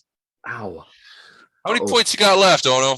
Not a lot. Dang. All right. Oh boy. So these Marrows have turned on you. Mhm. They each have 2 claws, and if they hit on both, they get a free grab. Oh boy. Which means if they grapple you in the water, do you know what they're gonna? You know what they're gonna do, right? Oh boy. They're gonna drag you down. They're gonna drag you down under the water. All right. So northerly Marrow. Ah. All right. What's your AC? 15 is not gonna hit, right? No, but I'm 21. All right. 6 points of damage from that one. Oh boy. Wow. Okay. You know, I didn't realize. Next hits. 17 misses. 13 misses. 2 misses. You're still hanging in there, Right. but you are surrounded by Marrows. Wraith, Right. what do you do? So this one's still the one north of him is still somewhat at the surface because it's attacking him. They're all on the surface. Yeah, they're all on Okay. the surface. You can see them. So I'm still within 30 feet of him. So I guess I'm gonna rapid shot. Okay. Ooh, 25 to hit. That's a hit. And then the 10 is gonna 20, miss. 27 to hit and 12 to hit. Okay, 27 will hit, 12 will miss. So 9 points of damage. And if I get, and I don't know this for sure, so I'm just Okay, pointing it out. sure. If I get flanking because of Ono, because some part of that creature is between me and him. It's your Yeah, call. yeah, I'll It's allow your- it. The line, you draw the line, it interposes. Yeah, I'll say it is. So then it's 9 points of damage plus 5 points sneak attack. So 14 total. Yeah. Ooh, hits him right in the head. And the marrow sinks below the surface, squirting ugly greenish blood. There's one. Nice work, Nice Wraith. shot. Nice shot. Yeah. Arendar. One out of 50. We're One good. out of yeah. That's 2 hits out of 8 shots, I think. So yeah, 25%. It's been bad. Arendar, you do not have to paddle anymore as the canoe is now beached. Yeah, I'm gonna yell at Ono again. Ono, get your butt in here. And then All right. I'm gonna Dude, jump out and start wading out, and I'll go out until, since I've got the air bubble, hmm I'm gonna go out basically a full movement. Okay. towards him. Is he wise or is he a wise ass? Who are you talking about? My brother? No, he's just an ass. I'm talking about Ono. Por Oh. qué no los dos? ¿Por qué no los dos? Arendar. Okay, so you move out there. You've got your I'm ready to full cut fight. out. Okay. Now Um, keep in mind that directly in front of you is a ink cloud. Yeah, I'm It walking. disperses in 1 minute. Okay. So I guess I'm basically walking along, so I'm not going to go into the water past about 10 foot deep because I want to be able to swing at anything that comes up. You got Right. armor on? Yeah, So you're probably walking across you're Right. probably approaching 10 feet deep now. Your head's definitely below the surface. right. So I don't want to go more than about 10 foot deep of water because I don't want anything to be able to swim over the top of me. Maybe another 5 foot, and then then you would be pretty high. Okay, that's as far as I go then. But before I went in the water, I called out to Ono to get his butt in here. Okay. Get your butt in here. All right. Purple is underwater. Poe, what about you? You see Arendar jump out, pull his Volcata, and like walk into the ocean or the lake. And he just sort of disappears. You heard me yell at Ono, get in here, and I start walking towards Ono. Give me a 30-foot radius on Ono. Got it, please. man. On Ono? No, on pole arm. I'm sorry. Oh, sorry. All right. 30-foot rad coming up. We're gonna make that nice and green for you. 30-foot radius. Yeah. That's your big boy. There you go. Okay, so I'm going to jump over the side of the boat, and Okay. hopefully I've got enough movement with that to get to there. Maybe. All right. You're underwater too. Yeah, but I got water breathing. Yeah, he's Okay. got, Yeah. No. That's what I'm just saying. If you're going to stay under the water, you probably got that stone with you to make sure that you're you're not floating at the top. I just want to try to burst if I can. Hopefully. Burst healing. Yes. Okay. Yeah. You absolutely can. There's nothing about water that stops healing energy. Okay. I will exclude the 2 water ogres or whatever the hell they are. Marrow. 2d6, I think.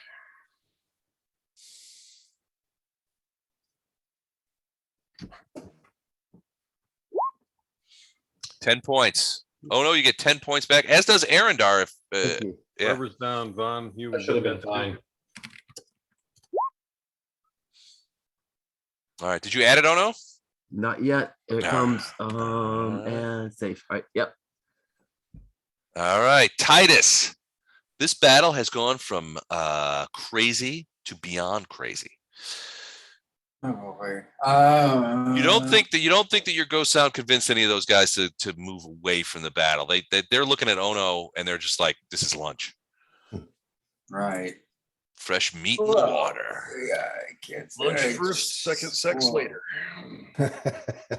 Well, let's see. I guess I will cast a daze at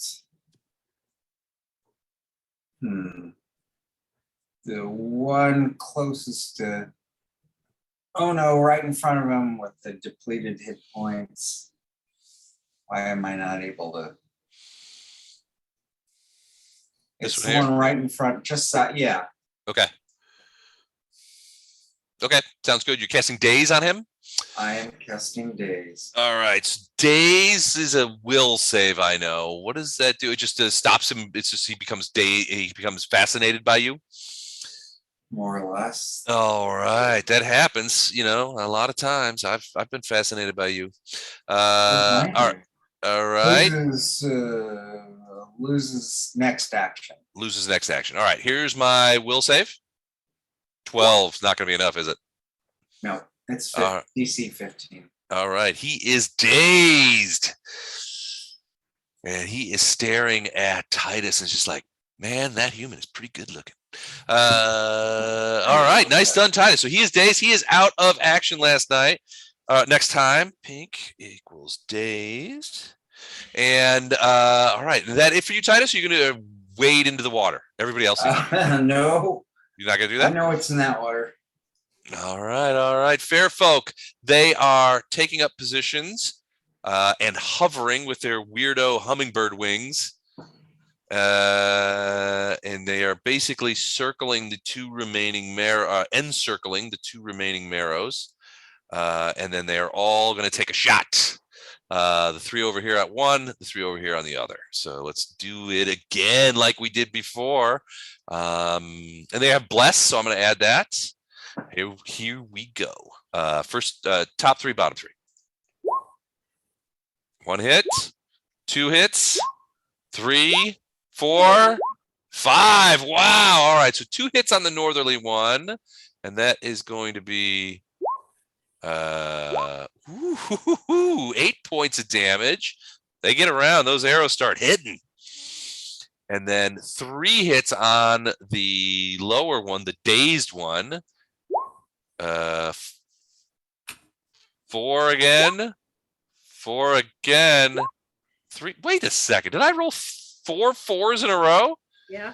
That's weird. 8 is 11. How many hit points does this thing have? Well, more than 11, sadly, but he takes a bunch of arrow shots, and that is the fair folk. And they salute Wraith as they do so. Vondram.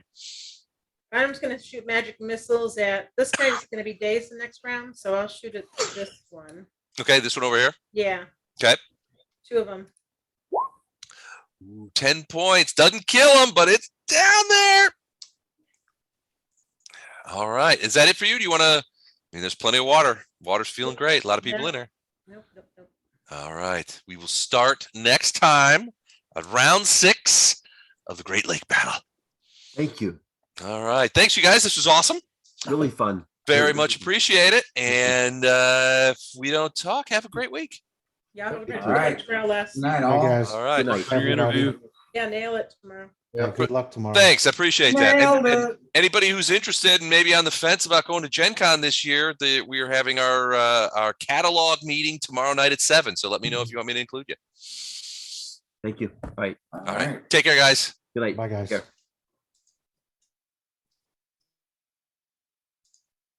All right. What am I doing here? Is it not working? There we go.